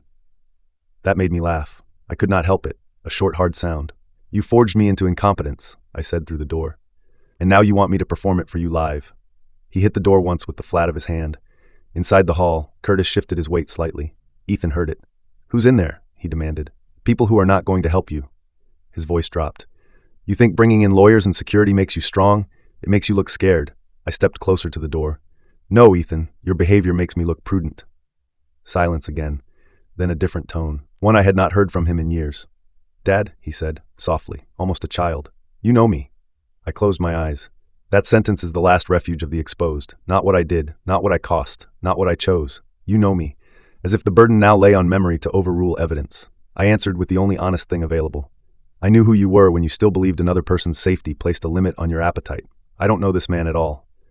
He made a sound then. Not quite a sob, not quite anger. Something bent and ugly in between. When he spoke again, the softness was gone. If I go down, I take a lot with me. That was a confession disguised as warning. Tom would later call it one of his favorite lines in the whole case. At the time, I just heard how empty it was. Then perhaps, I said, you should have considered that before betting on my funeral. I turned and walked away from the door. He pounded once more. Then the porch light showed him standing still for nearly a minute, face lifted slightly as if listening for some last chance to reverse gravity. None came. Finally, he left. At 4:35 the next morning, Curtis drove me to the hospital in a dark sedan without conversation. Snow had crusted over in the night. The streets were mostly empty, except for plows, delivery vans, and one bus full of people whose shifts required them to move before the city resumed pretending mornings begin at 8. I watched streetlights pass and thought, not for the first time, how absurd it is that the body can be marching toward open chest surgery while the world still concerns itself with bagels, inventory, and weather apps. In the parking structure, the cold bit clean through my gloves. Curtis took the duffel. Irene met us at the private entrance with a thermos of coffee. She knew I could not drink and carried anyway, perhaps for moral architecture. She pressed her hand once over mine and said, "Mission first, feelings later." Terrible bedside motto. Excellent survival motto. Inside pre-op, the clinical choreography began. Consent forms, height, weight, pressure, pulse. Another bracelet snapped around my wrist. Another nurse asking the kind of gentle questions meant to keep patients tethered to ordinary identity while the system prepares to break them open. What should we call you? Do you have dentures? Are you allergic to latex? Any history of anesthesia complications? Who is your emergency contact? For that last one, I gave Irene's full name first and Tom's office line second. The admitting nurse, Elena, did not blink. She had probably learned long ago that biology and reliability rarely arrive in the same envelope. As dawn started bleaching the frost on the windows, Dr. Keating came in already scrubbed, cap in hand. He reviewed the procedure again. Cannulation, bypass, resection, graft, monitoring. Risks stated plainly because good surgeons do not hide danger behind tone. Stroke, bleeding, infection, arrhythmia, death. Then he looked at me and said, "You still with me?" "Yes, good, because I plan to send you back out of here difficult and alive." That sentence helped more than any prayer would have at that moment. He was halfway to the door when I said, "One thing." He turned. "If anyone named Ethan Vale attempts access before I'm out of surgery, he gets nothing." Keating studied me a second. Then he said, "Already flagged, he won't get past the desk." The anesthesiologist introduced himself as Dr. Lerner, a man with kind hands and the unsettling serenity of someone whose professional life depends on measuring how much darkness the body can safely survive. As he adjusted the IV line, he asked, "Any questions before we start?" I thought about asking something technical, about clamp time, about graft material, about post-operative rhythm management. Instead, I asked the question that was actually in the room. "Is it normal to feel angry enough to stay awake?" He smiled faintly. "Very." Then he added, "Don't worry, we're better at sedation than family systems." The gurney rolled. Ceiling tiles passed overhead in bright, measured sequence.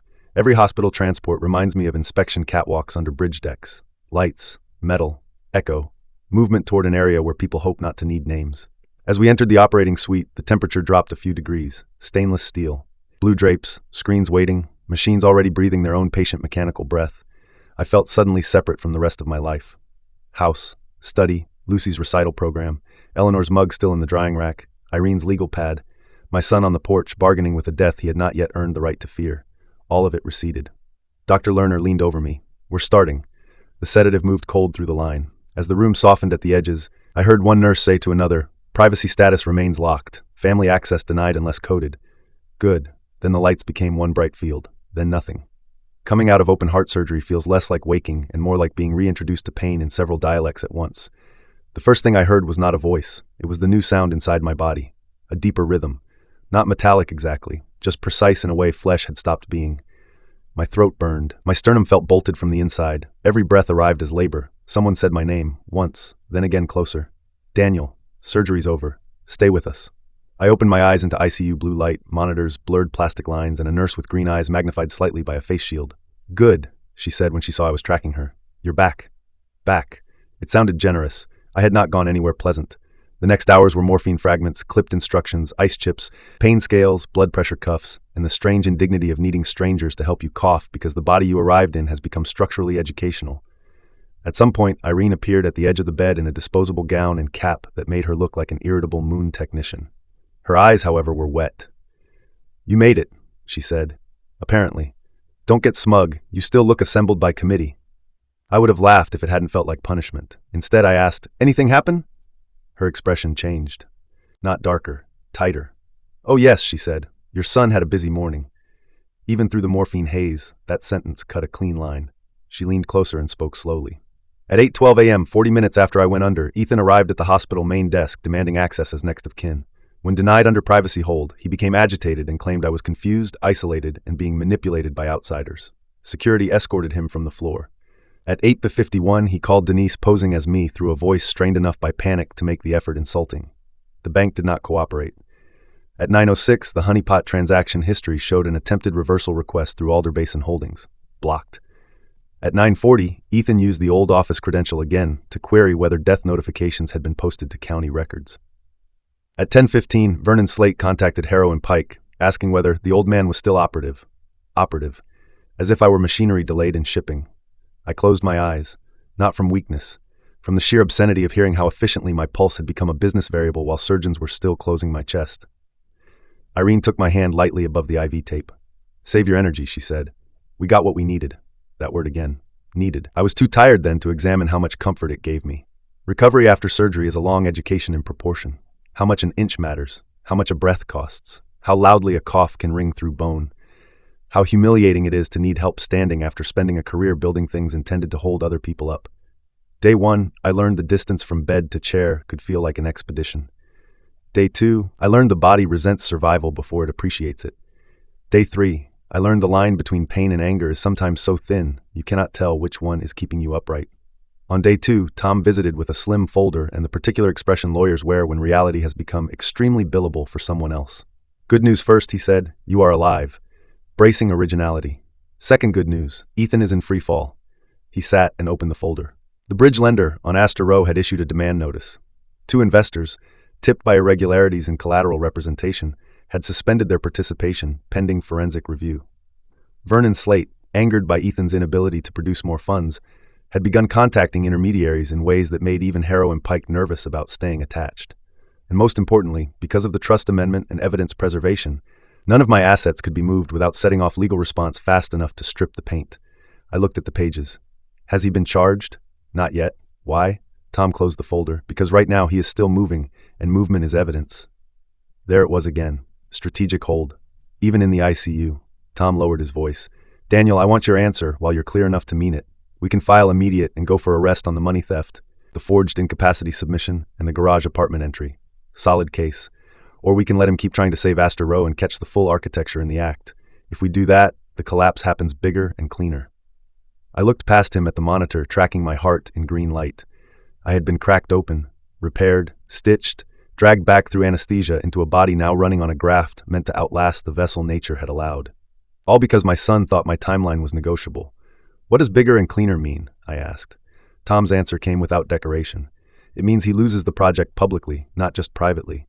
It means lenders, investors, and the district attorney all see the same version at once. It means there is no family fog left for him to hide in. And the risk? He may move recklessly in the interim, but your estate is locked, the hospital is secured, and Curtis has Paige and Lucy under observation. The main remaining asset he cares about now is narrative. Narrative. He was right. Money had been his opening objective. Control had been the second. But once those were blocked, what Ethan still had left was presentation. The self-made developer, the pressured but visionary son, the difficult father in decline. The misunderstood businessman with temporary liquidity issues. If we hit too early, he could still live inside some version of that. If we let him stand on the stage he had built from my expected death, and then cut the floor out in public, the story would close more completely. I should probably tell you I hesitated for noble reasons. I didn't. I thought of the envelope under my door, of Eleanor's discharge packet defaced in black marker, of Lucy in silver flats asking if I heard the high note, of my son searching county death notifications while surgeons were still holding my sternum apart. Then I said, "Let him keep moving." Tom nodded once. "Good," he said, because he already scheduled the groundbreaking press preview for Astor Row next Thursday. Groundbreaking. Even the word irritated me. Developers use it like priests use blessing. A ceremonial phrase meant to make debt sound like destiny and excavation sound like civic virtue. Ethan had always loved that part of the business.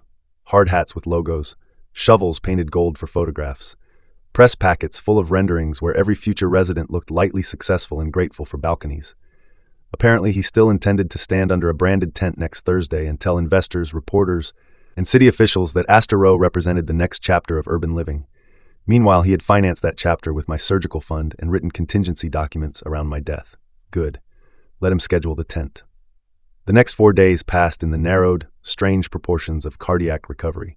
Every morning began with vitals, incentive spirometer, medication rounds, and the humiliating revelation that standing up remained a collaborative act. My chest was strapped with pain that changed shape depending on whether I coughed, shifted, laughed, or committed the crime of existing near gravity. The nurses in the step-down unit spoke to me with the exact balance of kindness and command normally used on stubborn mules and frightened professors. Walk now. Breathe deeper. Do not grip the rail like that. Yes, it hurts. Again. I obeyed because survival, once secured, becomes embarrassingly procedural.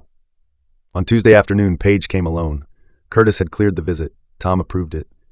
Irene distrusts almost everyone by default, which in this case had proven less like cynicism and more like hygiene, but even she admitted Paige's behavior since Friday had trended toward useful honesty.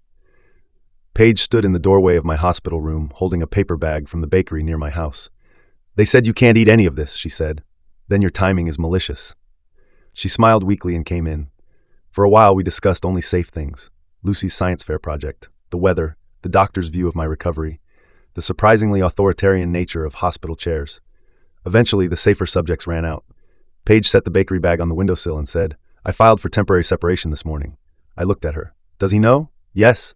"How did he take it?" She gave a short, humorless laugh. "By explaining that timing matters and that family unity is important right now for optics." Optics. Even marriage had become surface management in his mouth. Paige crossed her arms tightly. He cried for about 40 seconds when I said Lucy and I were staying elsewhere. Then he pivoted to how abandonment would affect his financing. I don't know when I stopped being a wife and became a supporting document. I did not answer. Some realizations deserve room.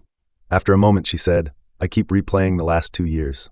The lies weren't dramatic enough to look like lies. He was always tired, always under pressure, always about to fix it. I thought adulthood just looked like controlled panic and expensive shoes." "That's because from a distance it often does." She sat down. "Lucy asked why I'm not wearing my ring. What did you tell her?" "That grown-ups can love a child and still need space from each other when truth gets damaged. Not bad. Not enough forever. But not bad."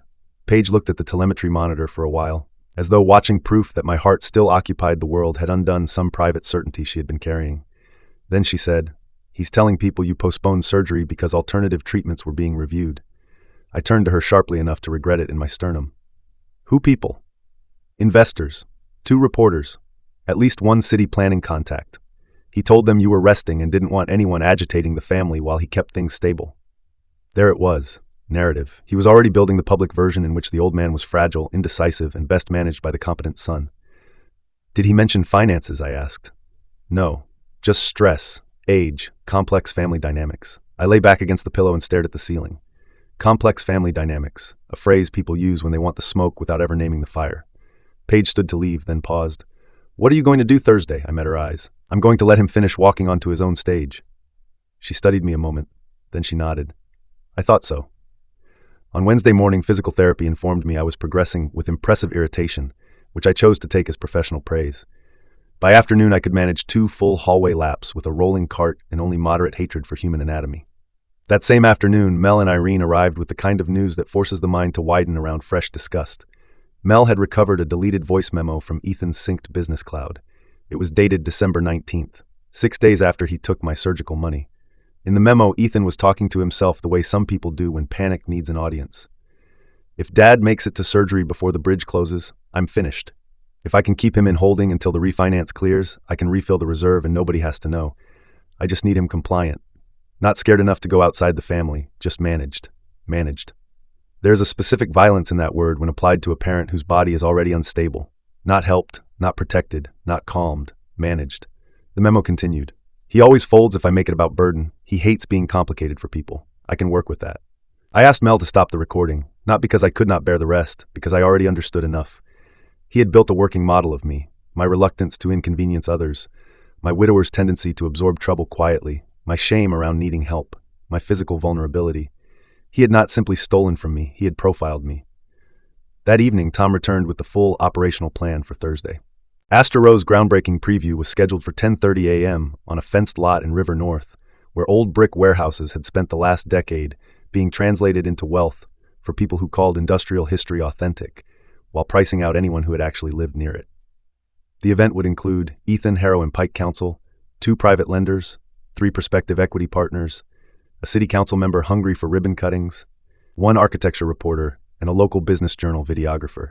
In other words, an excellent room for irreversible humiliation. Tom spread the timeline across my hospital tray table beside a bowl of gelatin nobody respected. Phase 1, he said, was observational. Curtis and 2 investigators would be on site early. Mel would monitor live credential activity. Irene would be with Tom at a nearby holding office with all documents and referral packages ready. Phase 2 began the moment Ethan publicly represented Astor Row as properly collateralized and personally stabilized.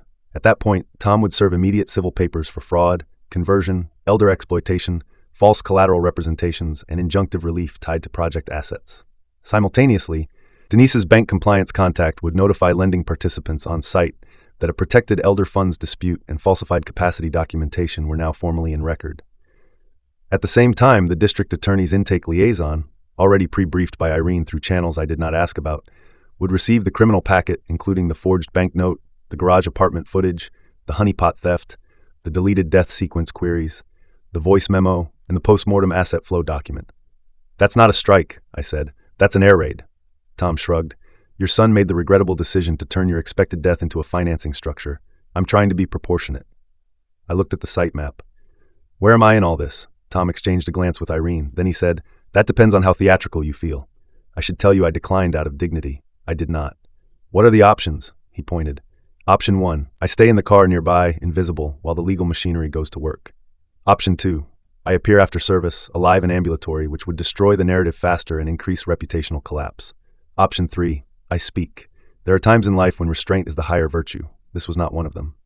I'll be there, I said. Irene frowned. You'll be 9 days post-op. I'll be upright. Barely. Still more than he planned for. Tom, maddeningly neutral, asked, do you want to say something prepared or extemporaneous? I'm a man with a newly repaired aorta, not a game show contestant. Prepared. So that night, while nurses charted my fluid output and somebody down the hall kept calling for a nurse named Brianna like she was the final witness to his innocence, I wrote a statement. Not long, not dramatic, a short page in block handwriting because my chest still objected to flourish. It began. My name is Daniel Vale. I sold my late wife's cabin to pay for the surgery that saved my life last Monday. The funds were diverted without my consent by my son, who then built financial plans around my expected death and my supposed incapacity. I am here because I survived what he treated as timing. That was enough. By Thursday morning, I had been discharged home with medication schedules, movement restrictions, and the sort of stern laminated instructions that make surviving major surgery feel like joining a difficult religion. Sleep elevated, no lifting, walk every few hours, cough supported, call if fever, call if drainage, call if weight shifts, call if pulse changes. Do not pretend you are stronger than wound integrity. The last instruction was not actually written there, but all good discharge packets imply it. Curtis drove me from the house at 9:35 a.m. in a dark SUV while Irene sat in front and disapproved of my posture every 6 minutes. I wore a charcoal coat over a black sweater and the chest binder the hospital insisted on. Beneath it, my sternum felt like a badly negotiated peace. Every pothole taught me new respect for smooth asphalt. As we pulled within sight of the Astor Row site, I saw the tent. White canopy, printed backdrop, gold-painted ceremonial shovels arranged beside a mound of decorative soil that had probably cost more than the first used car I ever owned. A banner stretched across temporary fencing. Astor Row, where the city grows forward. I looked at it and thought of the post-mortem asset flow document. Forward, indeed. Only through my body, apparently. Curtis parked behind a line of service vehicles across the street where we had clear sight without visibility. Tom's car was already there. Through the tent opening, I could see Ethan in a navy overcoat, shaking hands, smiling. The smile he learned in business school when charm became a quantitative strategy. From this distance, he looked exactly like the kind of man local magazines describe as dynamic. I watched him tilt his head toward an investor, one palm open over the renderings, pausing, explaining, promising. The same body that had stood on my porch asking for 75,000 more now moved with renewed confidence. That told me he believed whatever fire he had started was, if not extinguished, at least containable. He had not yet understood the difference between delay and escape. At 10:31, the event began. The reporter adjusted her mic. The councilman laughed too loudly at something nobody heard. Two lenders stood slightly apart from the main cluster in dark coats, already giving off the kind of energy men carry when money has started smelling like litigation. Then Ethan stepped toward the microphone. Even across the street, even through closed glass, I knew his cadence. He thanked partners, thanked the city, thanked the neighborhood for patience, thanked his remarkable family for supporting his vision during a challenging personal season. Challenging personal season, not attempted theft, not forged incapacity, not betting against my surgery date, personal season. When he said, "My father would have loved to be here today, but health realities sometimes ask us to carry things for the people who once carried us," I opened the car door. Irene turned sharply. "Not yet." I held up one hand. Across the street, Tom and two investigators were already moving. Phase 2. He let Ethan finish the sentence. That was important to Tom, who believed lies should always be allowed to fully identify themselves before service. Then he crossed under the tent, handed the folder to Ethan in full view of everybody, and said something that made the smile disappear from my son's face so completely it was visible even from the car. One of the lenders took the second folder from the investigator beside Tom. The reporter lowered her microphone. The councilman stepped back instinctively, the way public men do when scandal threatens to leap categories and become contagious. Ethan looked around sharply, first annoyed, then confused, then genuinely afraid. Good, I got out of the SUV. The cold hit my lungs. Pain flared low and bright under the sternum. Curtis came to my side immediately, but I waved him half a step back and crossed the street carefully, not fast, cane steady against the pavement. At first, no one noticed me. Then the architect did. Then the reporter. Then Ethan. Of all the expressions I expected on my son's face over the course of this story, shock was the only one that looked almost pure. He stared at me as if I had emerged not from a hospital discharge 45 minutes earlier, but from some private grave he had already itemized. I kept walking. Tom moved aside. The tent had gone silent, except for the flutter of banner vinyl and the distant percussion of a jackhammer from another site down the block, which felt, under the circumstances, artistically committed. I stopped 6 feet from Ethan. He looked thinner than he had on New Year's Day, eyes bloodshot. Jaw unshaven. The polished developer veneer was still there, but the seams had begun to lift. "Dad," he said. No microphone this time. No audience voice. Just the word. I took out the page I had written in the hospital. The reporter, bless her professionally suspicious heart, lifted the microphone back toward me without needing invitation. So I read. Not loudly, clearly. "My name is Daniel Vale. I sold my late wife's cabin to pay for the surgery that saved my life last Monday. The funds were diverted without my consent by my son, who then built financial plans around my expected death and my supposed incapacity. I am here because I survived what he treated as timing." Nobody under the tent moved. I continued. "Any project asking this room for trust should not be built on forged medical decline documents, stolen reserve transfers, or post-mortem asset flow plans tied to an elder parent's expected death. Since those materials now exist in the civil and criminal packets being served today, I suggest each of you review your exposure carefully before attaching your names to this development." I folded the page. That was all. No speech about fatherhood, no public tears, just truth properly aimed. One of the lenders opened the packet fully and went white around the mouth. The councilman muttered something to his aide and backed out from under the tent, with the speed of a man who could already hear future denials forming. The architecture reporter, who I later learned had been covering real estate fraud on and off for 4 years, and therefore recognized blood in a permitted zone when she saw it, began asking Ethan questions, rapid enough to puncture whatever remained of his rehearsal. "Mr. Vale, did you use protected elder funds to support the Astor Row bridge structure? Is the post-mortem document authentic? Did you represent to stakeholders that your father was incapacitated? Were family assets listed in any collateral materials without consent?" Ethan opened his mouth, closed it, looked at Tom, then at me, then at the lenders. No comment would have been strategic. Panic is rarely strategic. Instead, he said, "This is a family dispute being distorted by opportunists." Wrong answer. One lender, Slate's intermediary, snapped, "Is it your father's money or not?" Another said, "Did you or did you not represent those reserves as recoverable?" The reporter repeated, "Mr. Vale, did you plan project stabilization around your father's death?" At that moment, 2 detectives and a financial crimes investigator entered through the open side of the tent. Not dramatic, not guns drawn, worse. Professional, quiet.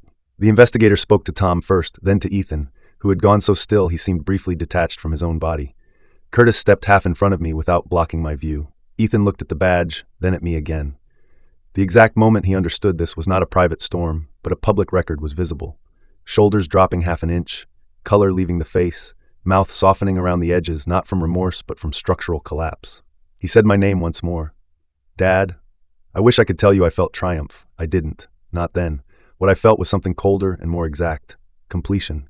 The lie had reached the proper room. Aftermath is never as cinematic as impact. Nobody tells you that when they sell revenge stories to tired people. The reveal gets the music. The collapse gets the clean lines.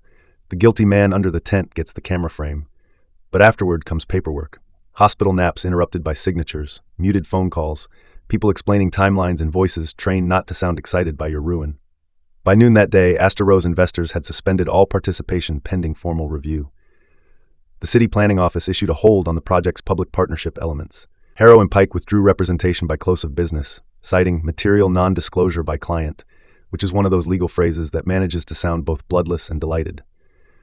By 3 p.m., Ethan had not been arrested, but he had been interviewed, separated from his devices, and informed that multiple financial records, digital materials, and property access events were under active investigation. By evening, the Business Journal had posted a short online piece framed as a development controversy. By midnight, after the architecture reporter cross-referenced public court filings Tom had moved with almost indecent speed, the story had a different headline entirely. Developer faces fraud allegations after father appears alive at project launch. Alive at project launch. I stared at those words from my recliner at home, chest-bound, legs elevated, a pill organizer on the side table, and felt the absurdity of modern narrative machinery. 3 decades of fatherhood and one son's moral collapse compressed into a headline hinge built around my visible survival. Alive. As if my continued pulse were the interesting twist. It was not. The interesting twist was that my son had needed the opposite. The next 10 days unfolded in layers. The district attorney's office assigned a senior investigator named Carla Dominguez, who had the unnerving, wonderful habit of speaking about financial exploitation the way trauma surgeons speak about blunt force injury. Specific, unromantic, alert to hidden damage. On her first visit, seated at my dining room table with Eleanor's flowered placemat still in the sideboard drawer because I had not yet become the kind of widower who cleared evidence of someone simply to prove functionality, she said, "Mr. Vale, I want to be transparent. Cases like yours often collapse because parents minimize after the fact. I'm not minimizing. I can see that now. But later, once the child starts crying, apologizing, using addiction language, invoking family history, talking about pressure, that's when many victims begin editing their own injury." "I'm not a victim," I said automatically.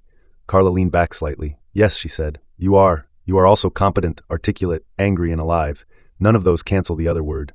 I disliked hearing it, which probably meant I needed to. She opened her file. The case was broadening. The theft of my surgery fund, the forged cognitive decline note, the unauthorized garage apartment entry and removal of the decoy safe, the honeypot transfer, the post-mortem asset flow document, potential false representations to investors and lenders, potential coercive conduct by Vernon Slate and associated intermediaries. When she got to Slate, I asked, "Will he face charges too?" Carla's mouth tightened. "If we can prove direct knowledge and pressure tied to protected elder funds, possibly. Men like him survive by speaking 1 inch to the side of explicit crime. But your call recording from the school hallway helped. So did the envelope under your door." The packet with Eleanor's discharge papers had tested positive for microdot residue from the decoy safe blanket and traces of construction dust consistent with Astor Rose site office. Not a straight line, perhaps. A line with enough texture to tighten around the right necks if pulled carefully.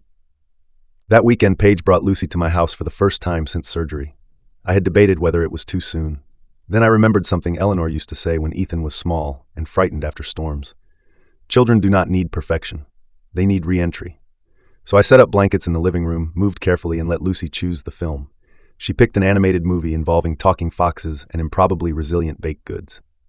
Halfway through, while Paige was in the kitchen pretending not to cry over tea, Lucy whispered, "Are you really okay now?" How do you answer that at 9? Not with the full truth, not with the lie. So I gave her the only version a child can carry without injury. "My heart had a dangerous problem," I said. "The doctors fixed it, but I'm still healing." She nodded and traced the seam of the blanket with one finger. "Mom says Dad made some very bad choices." "Yes. Is he a bad person?" Children ask for verdicts because nuance feels like adults trying to dodge responsibility. I thought a long moment before answering. "I think he is a person who kept making selfish choices until he couldn't see other people clearly anymore." "That sounds bad." "It is." She considered that. Then she asked the question I had feared and expected both. Did he hurt you on purpose? I kept my voice steady. He chose things that put me in danger. Why? There are some whys no child should inherit in full. Because sometimes grown-ups get trapped inside greed or fear or both. And if they don't tell the truth early, the lie gets bigger than them. She was quiet for so long I thought the question had passed. Then she leaned against my side very gently, careful of my healing chest, and said, I'm glad the lie didn't get bigger than you. That sentence did what morphine, surgery, legal action, and public exposure had all failed to do. It made me cry. Not dramatically, just enough. Lucy pretended not to notice because children who love adults often learn the grace of looking at the movie when the grown-up beside them loses shape for a minute. Paige stayed after Lucy fell asleep on the couch. We sat in the kitchen under the bright overhead light Eleanor always hated because grief and honesty both do better in illumination. Paige wrapped both hands around a mug she had reheated twice without drinking. I'm filing for divorce next week, she said. I nodded. He called me yesterday from a borrowed phone. He said if I stand with him and say this was all family confusion, we can protect Lucy from scandal. Scandal. Another one of those pretty words used to hide rot. What did you say? That she's already living inside the consequences of what he did, whether we polish the language or not. Good. Then she said something I did not expect. I owe you an apology beyond not knowing. I knew he exaggerated things. I knew he spent too much. I knew he always needed the room tilted slightly toward him. I let that become normal because he looked successful and I liked what success bought us. She stared into the mug. Comfort is a dangerous editor. Yes, I said, it is. That might have been the closest thing to kinship we ever shared. Not affection, recognition. Meanwhile, Ethan entered the phase most guilty people enter once public exposure outruns private control. He tried versions. Version 1, misunderstanding. Through a statement issued by a crisis consultant who probably regretted the invoice within hours, he framed the matter as an unfortunate intersection of family stress, business timing, and informal short-term fund use between consenting relatives. Tom laughed so hard reading that he had to sit down. Consenting relatives, he said. Extraordinary. Next he'll say the garage apartment invited him. Version 2, addiction absolution. Once the sportsbook history surfaced, Ethan's counsel pivoted. He was a man in the grip of a gambling disorder. He needed treatment, compassion, restoration, privacy. All true, perhaps. Also incomplete. Addiction explains appetite. It does not explain forged incapacity documents, death sequence planning, or the weaponization of a dead woman's hospital records. Version 3, fatherly overreach. A sympathetic columnist known for treating accountability as a mood issue published a piece suggesting that powerful patriarchs often humiliate adult children for making risky business choices. The piece might have gained traction if the author had not by then been overtaken by public filings showing Ethan researched post-death asset acceleration while I was still very much alive and medically unstable. Reality, when documented, can still occasionally outpace commentary. By early March, the district attorney filed charges: felony theft from an at-risk elder, forgery, computer crime, attempted financial exploitation, burglary related to the garage apartment entry, wire fraud adjunct allegations tied to false collateral representations were referred to federal review, which transformed Ethan's face in court from worried son to man suddenly aware that institutions with acronyms enjoy long memories. Vernon Slate was charged separately on coercion-related counts and financial conspiracy exposure built from a patchwork of communications, the envelope incident, and one deeply unwise voicemail he left for an intermediary, complaining that the old man living ruined everybody's timing. Living ruined everybody's timing. There may be no cleaner summary of the worldview than that. When Ethan was arraigned, I did not attend. That surprised some people. It did not surprise me. By then I had learned that not every stage deserves my body. I sent Tom instead and spent the afternoon walking slow laps in my backyard under weak winter sun, while the scar under my shirt itched as if healing itself were annoyed by the whole case. 3 days later, Ethan requested a meeting. Not through his lawyer, through Tom. He wanted 15 minutes in a supervised conference room before plea negotiations advanced. I said no, then yes, then no again. Irene, who has the moral patience of a woman who knows exactly how manipulation sounds once it passes through polished shoes, said, "Decide why before you decide whether." So I did. Why would I go? Not for closure. Closure is a children's book word for adults who still think endings arrive with ribbon. Not for apology. If he wanted truth, he had years. Not for punishment. The system was already handling the measurable parts. In the end, I said yes for one reason only. I wanted to see whether there was any human material left under the wreckage. The meeting took place in a conference room at Tom's office on a gray Tuesday afternoon.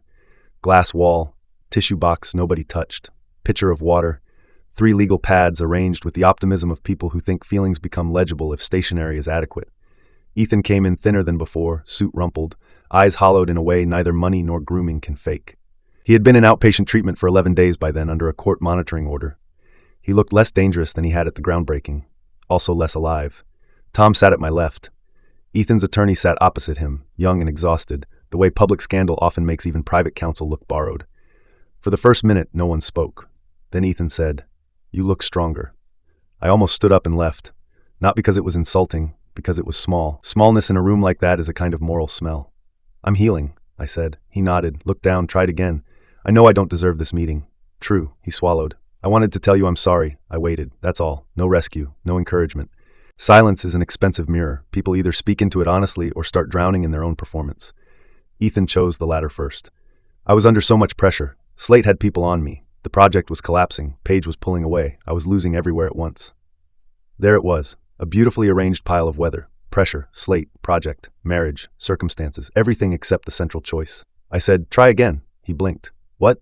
"Try again, but remove every sentence where your actions become an event that happened to you." Tom kept his face neutral, but I could feel his approval like a desk lamp heating paper. Ethan stared at me. Then, slowly, he started over. "I took your money because I believed I could replace it before you needed it." Better. "I used your fear of being a burden because I knew it worked." Better.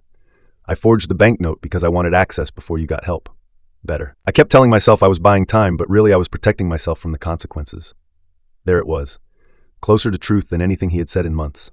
I asked, "Why the packet from your mother's hospital binder?" He went still. His attorney glanced at him sharply. "I didn't send that," he said. I watched his face. Maybe he was lying. Maybe Slate had escalated independently as he claimed on the porch. In that moment, for reasons I still cannot fully prove, I believed him. Not because he looked innocent, because he looked honestly horrified in a way that did not serve him strategically. That mattered. Not enough to save him, enough to distinguish one depth from another. I asked one more question. "When did you stop seeing me as your father?" He cried then, not elegantly, not usefully, just collapsed into both hands like a man whose internal architecture had finally run out of fraud-resistant surfaces. "I don't know," he said. "I think I kept seeing you as my father. I just also started seeing you as the person who could fix the consequences." That answer may have been the truest thing he ever said.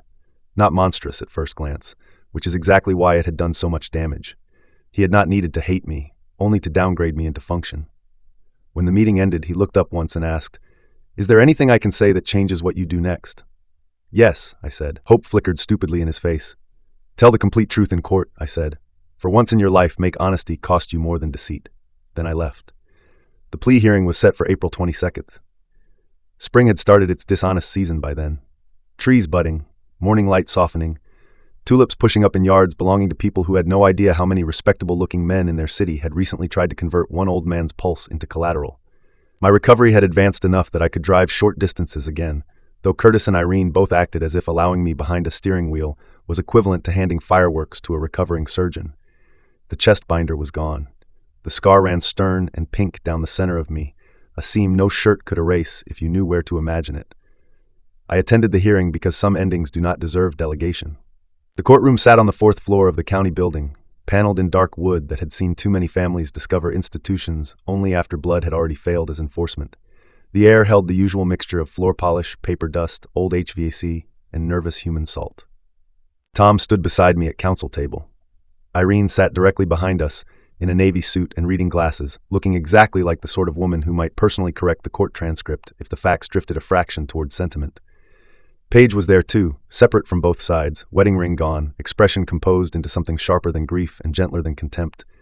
Lucy was not present. That had been decided early and correctly. Ethan entered with his attorney at 9:08. He looked at me once. Not long. Just long enough for me to see that treatment, disgrace, financial collapse, and the simple repetitive erosion of being told no by systems had finally done what fatherhood and love never managed. They had taught him he was not exempt from outcome.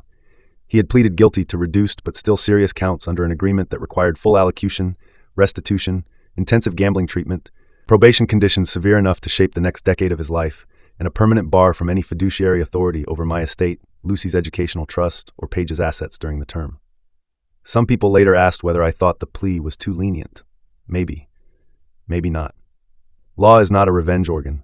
It is a sorting mechanism with limited storage and procedural habits. What mattered to me was not that Ethan suffered in abstract proportion to my injury. What mattered was that his conduct entered the record without disguise. When Judge Helen O'Rourke took the bench, the room rose.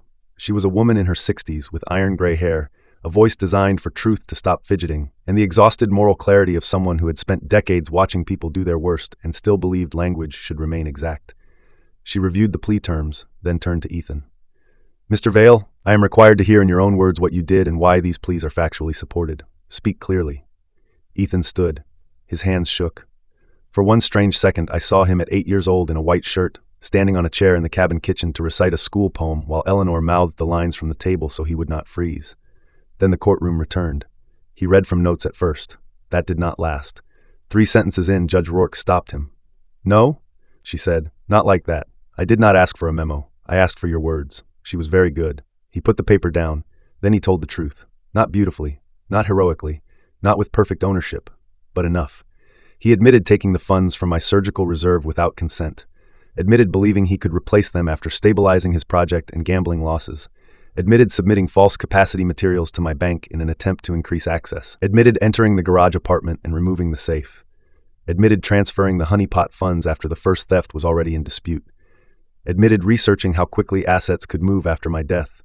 Admitted that he thought my fear of being a burden would keep me from going outside the family. The courtroom stayed very quiet.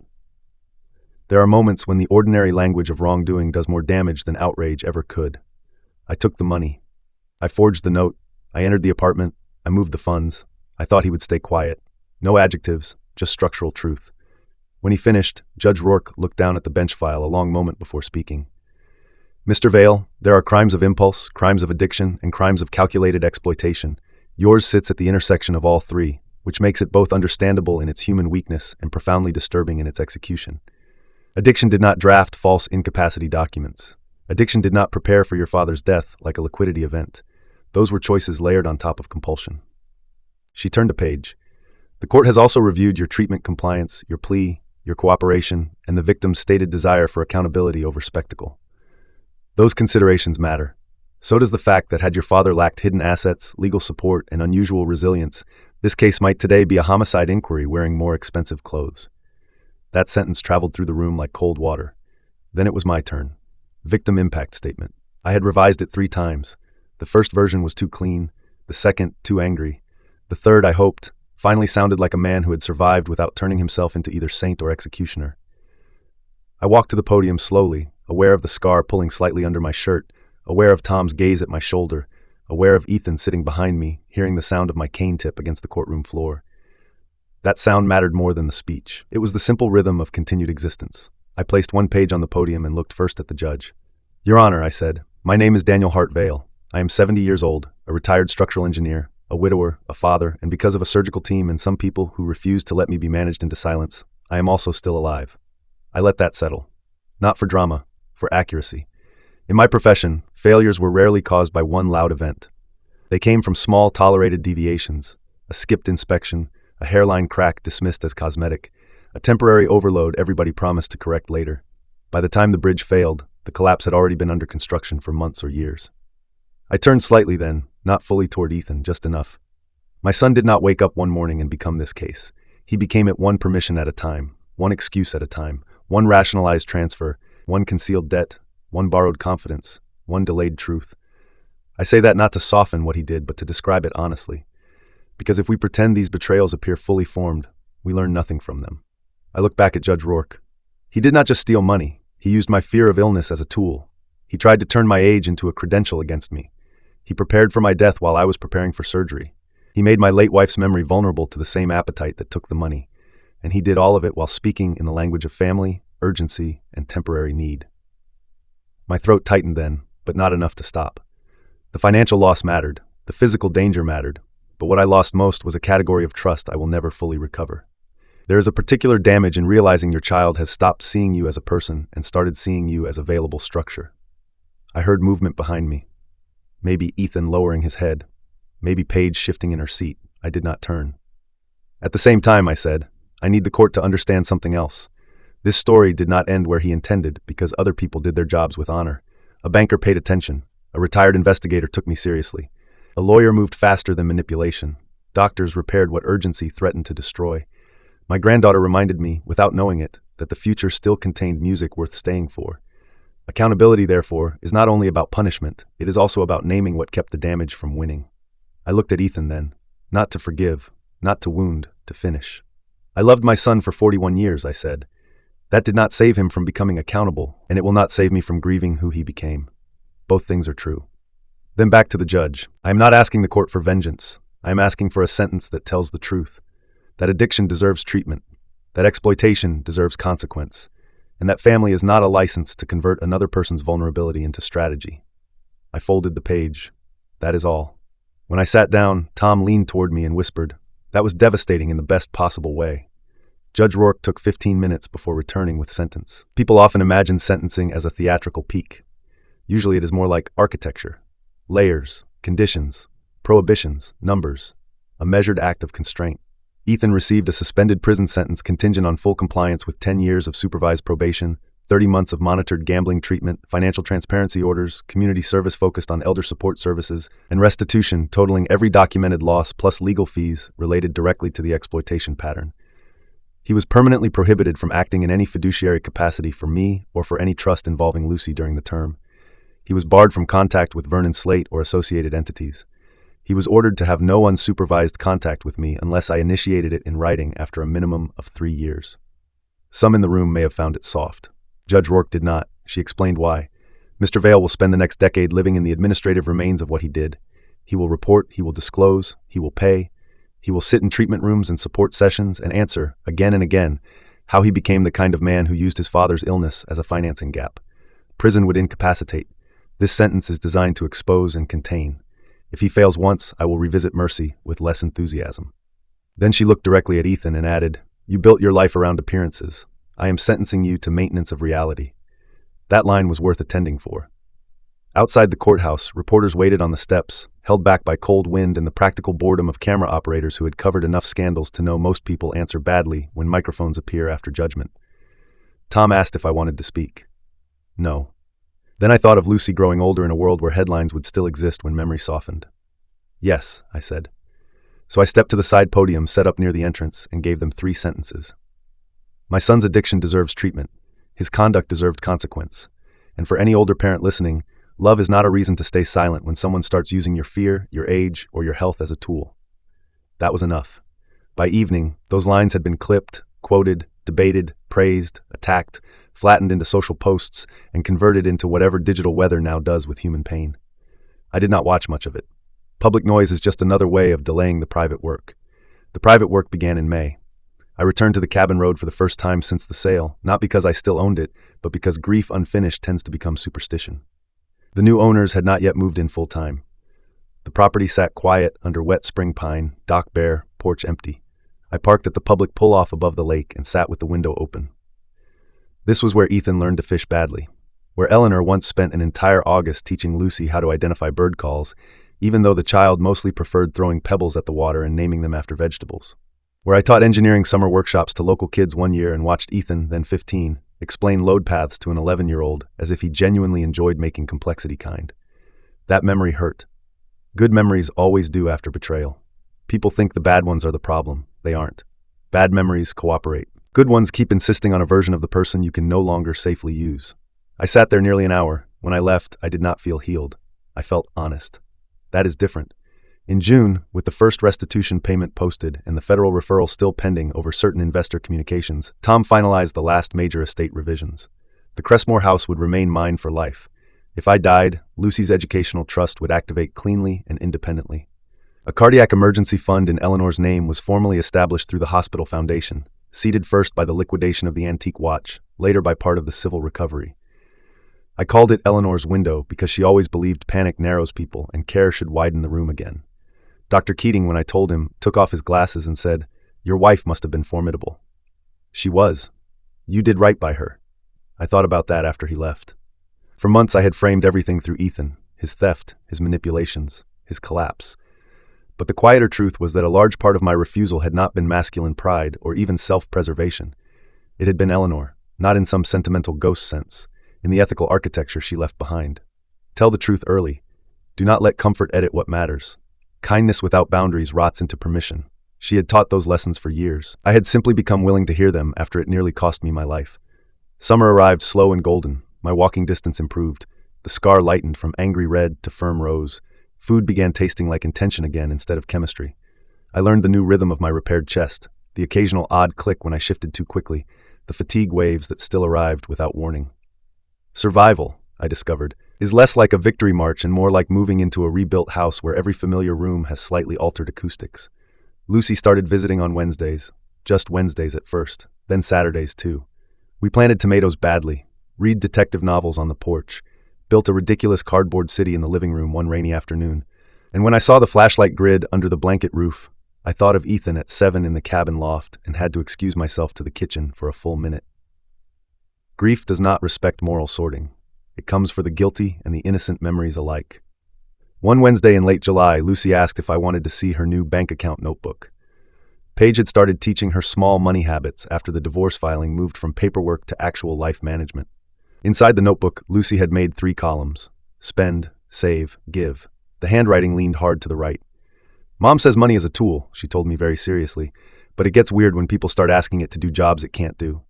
I looked at that child, at Eleanor's chin again, at the steadiness already growing where chaos had recently tried to teach itself authority, and I felt something inside me settle a fraction deeper. That, I said, is one of the smartest things anybody has said to me all year. In August, Ethan wrote me a letter from treatment, not court-ordered, handwritten, 7 pages. I read it twice before deciding what it was. Not redemption, not strategy exactly, not nothing.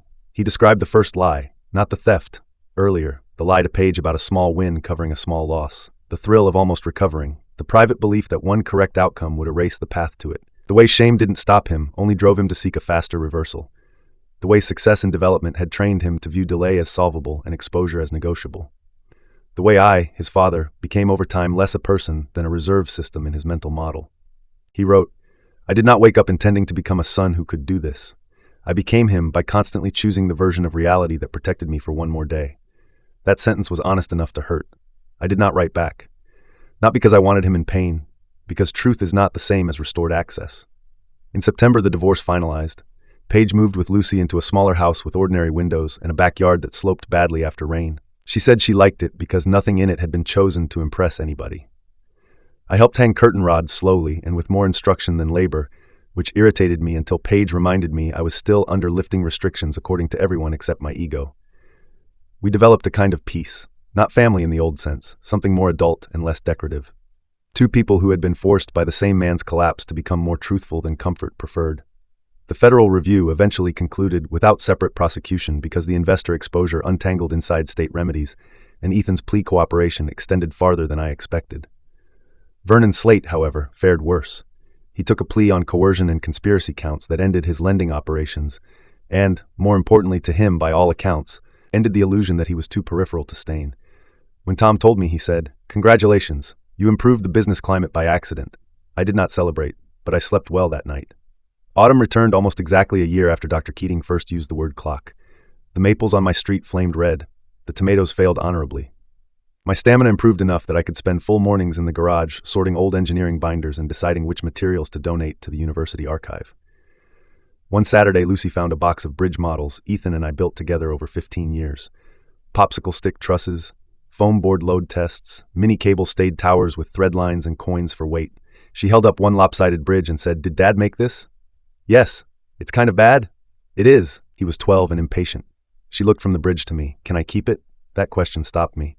For a moment, I considered saying no. Too charged, too complicated, too much history pressed into cheap glue.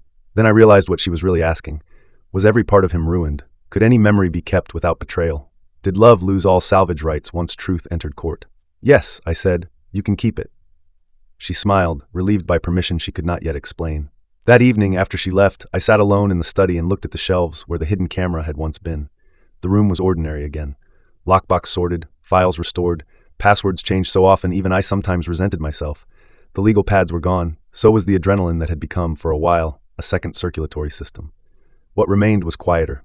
A repaired body, a revised estate, a granddaughter with a bank notebook. A daughter-in-law no longer in-law but still in orbit.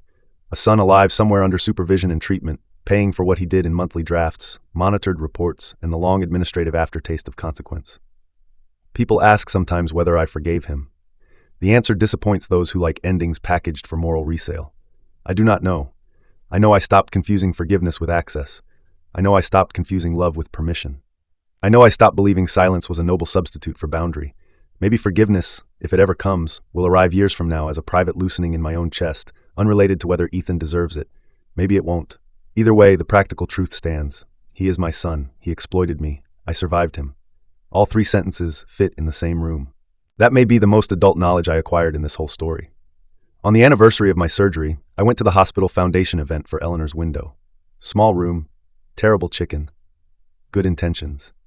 3 patients had already used emergency grants from the fund to bridge surgery costs, while insurance and paperwork dragged their usual boots through the mud. One of them was a school bus driver named Marisol, who shook my hand and said, "I don't know your wife, but I know she saved me time." Time. That word again. Only now it had been taken out of the mouths of thieves and returned to where it belonged.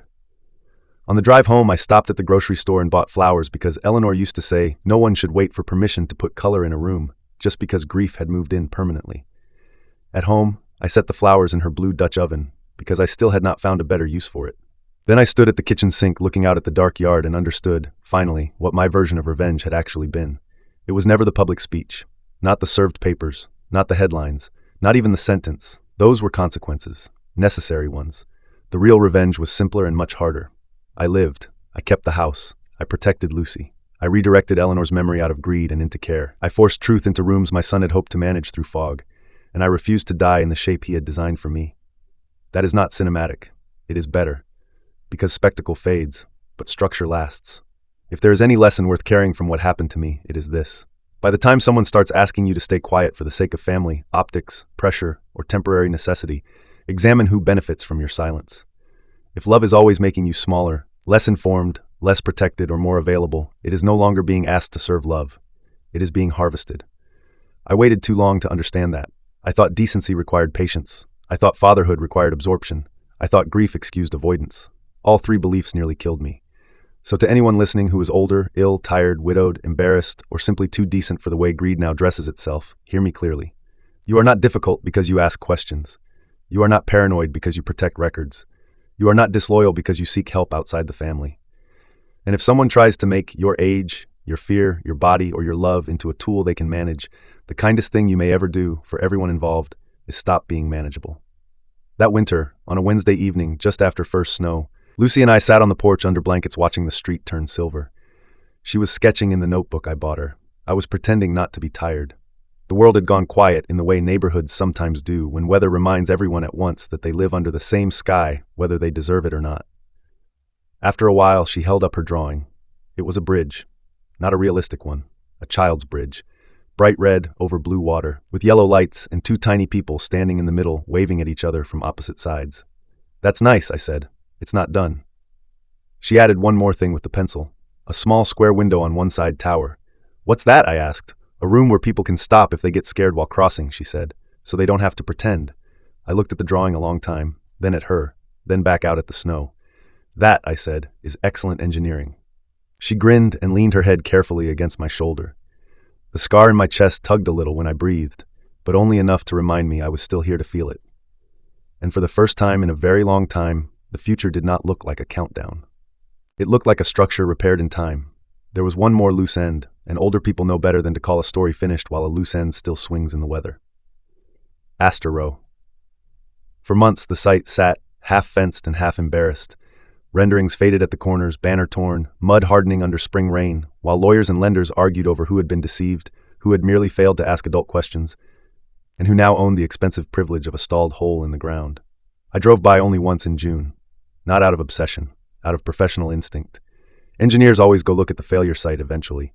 The gold shovels were gone. The branded tent, the podium, the glossy future language, all of it had been stripped away. What remained was rebar, fencing, pooled water, and one weather-curled sign hanging by a single zip tie, like a final bad idea too tired to fall. Seeing it gave me no joy, but it did give me one last clean lesson.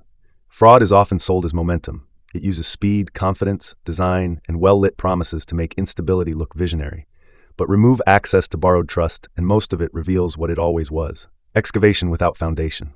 In October, the site sold through court-supervised restructuring to a nonprofit housing consortium and a different development group with no connection to Ethan's people. They renamed the project Juniper Court, which I appreciated for its lack of marketing hysteria.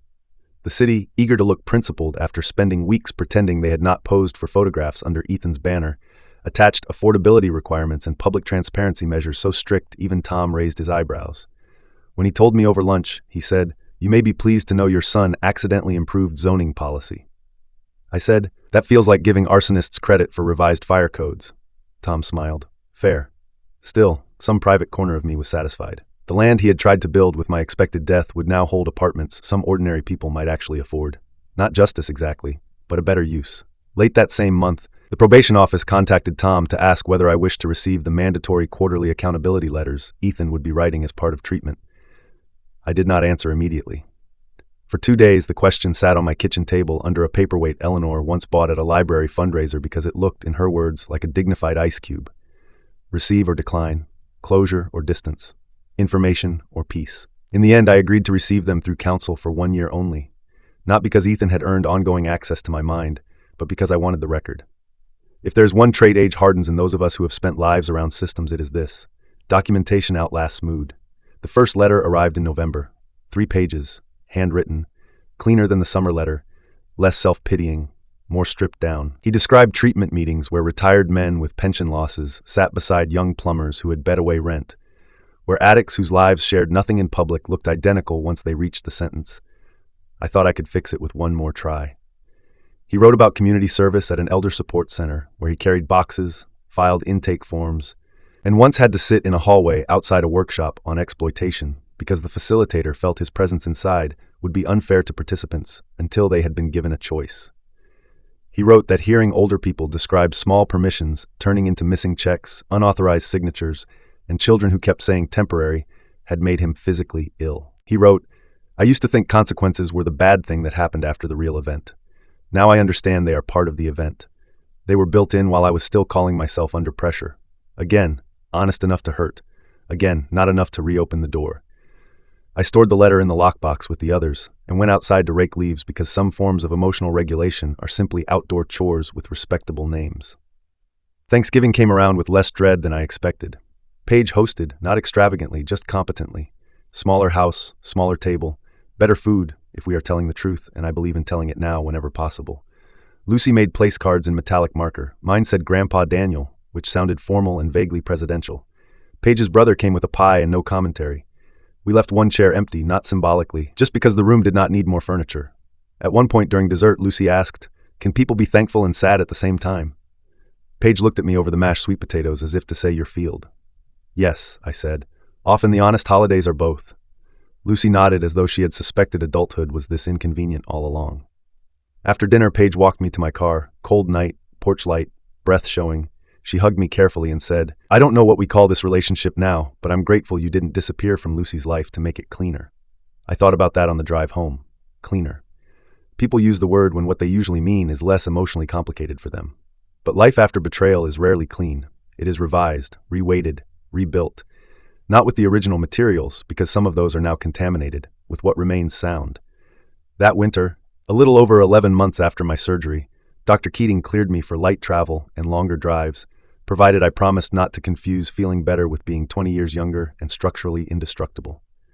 I broke the second half of that promise almost immediately by insisting on driving myself to the State University archive to donate my bridge design notebooks and failure analysis papers. The archive director, a woman named Dr. Elaine Porter, who wore mismatched earrings and handled engineering notebooks with the reverence some people reserve for religious relics, walked me through the storage room where my work would be cataloged. "Students love annotated field corrections," she said. "They learn more from revisions than polished drafts." That sentence stayed with me. More from revisions than polished drafts. Perhaps that was true of families too. Not the idealized version. Not the posed photograph version. Not the holiday card version with matching scarves and professionally diffused light. The revised version. The one with damage admitted. The one that names the crack, replaces the beam, and posts the load limit in language no one can misread. When I got home that afternoon, there was a parcel on my porch. No return address. For one nasty second, every muscle in my back tightened with old reflex. But inside was only a small wooden box. Handmade. Rough, unfinished cedar. And in it, wrapped in brown paper, was the old watch I had sold to seed Eleanor's window. No note. No explanation. I called Tom, who traced the intermediary sale chain within a day. A buyer had purchased it at auction and anonymously donated it back through the hospital foundation after hearing the fund's origin story at the anniversary event. I sat with that box open on the kitchen table for a long time. A stranger had listened to one family's wreckage and responded not with gossip or moral commentary or voyeuristic fascination, but with restitution of an object that no longer even mattered financially. That is the other side of public truth people forget. Sometimes when you stop hiding the damage, decency finds the coordinates. I kept the watch after that, not because I needed it, because it had become evidence of a principle Eleanor would have liked. Value can be returned in altered form. The year closed the way years do, messily, without asking permission. With errands and weather and colds and tax forms and children outgrowing shoes while adults still search for language that can carry what happened without making it the only thing that ever happened. On New Year's Eve, exactly 1 year after the brunch where Ethan first admitted diverting my surgical money, I did not go to a party. Neither did Paige. Lucy came over in pajamas with a glitter headband and a board game she did not fully understand, but insisted looked ceremonial. Paige arrived later with soup. Irene came carrying bread and the emotional posture of a woman who would deny all softness under oath despite supplying it in bulk whenever needed. The four of us sat in my living room with mismatched bowls and too much laughter for people who had earned the right to be quieter. Just before midnight, Lucy asked if we could each say one thing we were leaving in the old year and one thing we wanted to build in the new one. Children reinvent ritual whenever adults let them. Paige said she was leaving behind the need to make other people's choices look prettier than they were.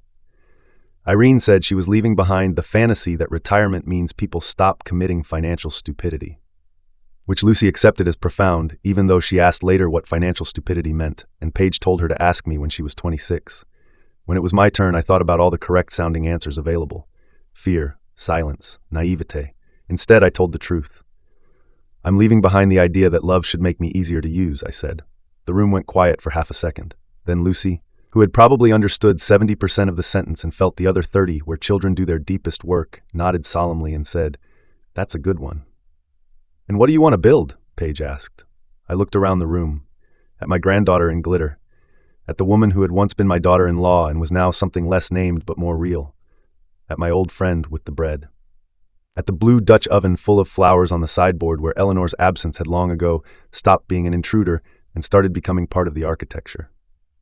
"A life where truth doesn't have to break in to be heard," I said. It was the best sentence I had available. When midnight came, fireworks crackled somewhere farther east. Lucy shouted as if the sky had personally remembered her existence. Paige hugged her. Irene rolled her eyes and smiled despite herself. I stood, slowly because the body still gets opinions after surgery, and looked out through the front window at the streetlights shining on new snow. 1 year earlier, I had walked out of my son's house believing the next chapter of my life would be defined entirely by betrayal. I was wrong. Betrayal had been the fracture, not the full structure.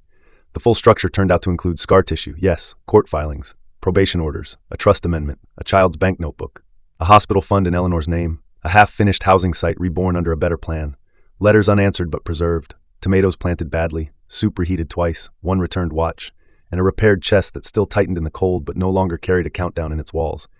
If you ask me now what happened to me, I can answer in more than one way. My son exploited me. I uncovered it. I survived surgery. I exposed him. The law intervened. Life rearranged. All true. But the deepest truth is simpler. I learned that endings are not what close stories. Structures do. The beams you replace. The loads you redistribute. The rooms you stop pretending are safe. The windows you open so truth does not have to enter like smoke. That is what I built after my son tried to build a future on my absence. And if there is any revenge worthy of the word, it is not merely that he lost what he tried to take. It is that what remained in my life became more honest, more protected, and in certain quiet ways more beautiful than the version that existed before the collapse.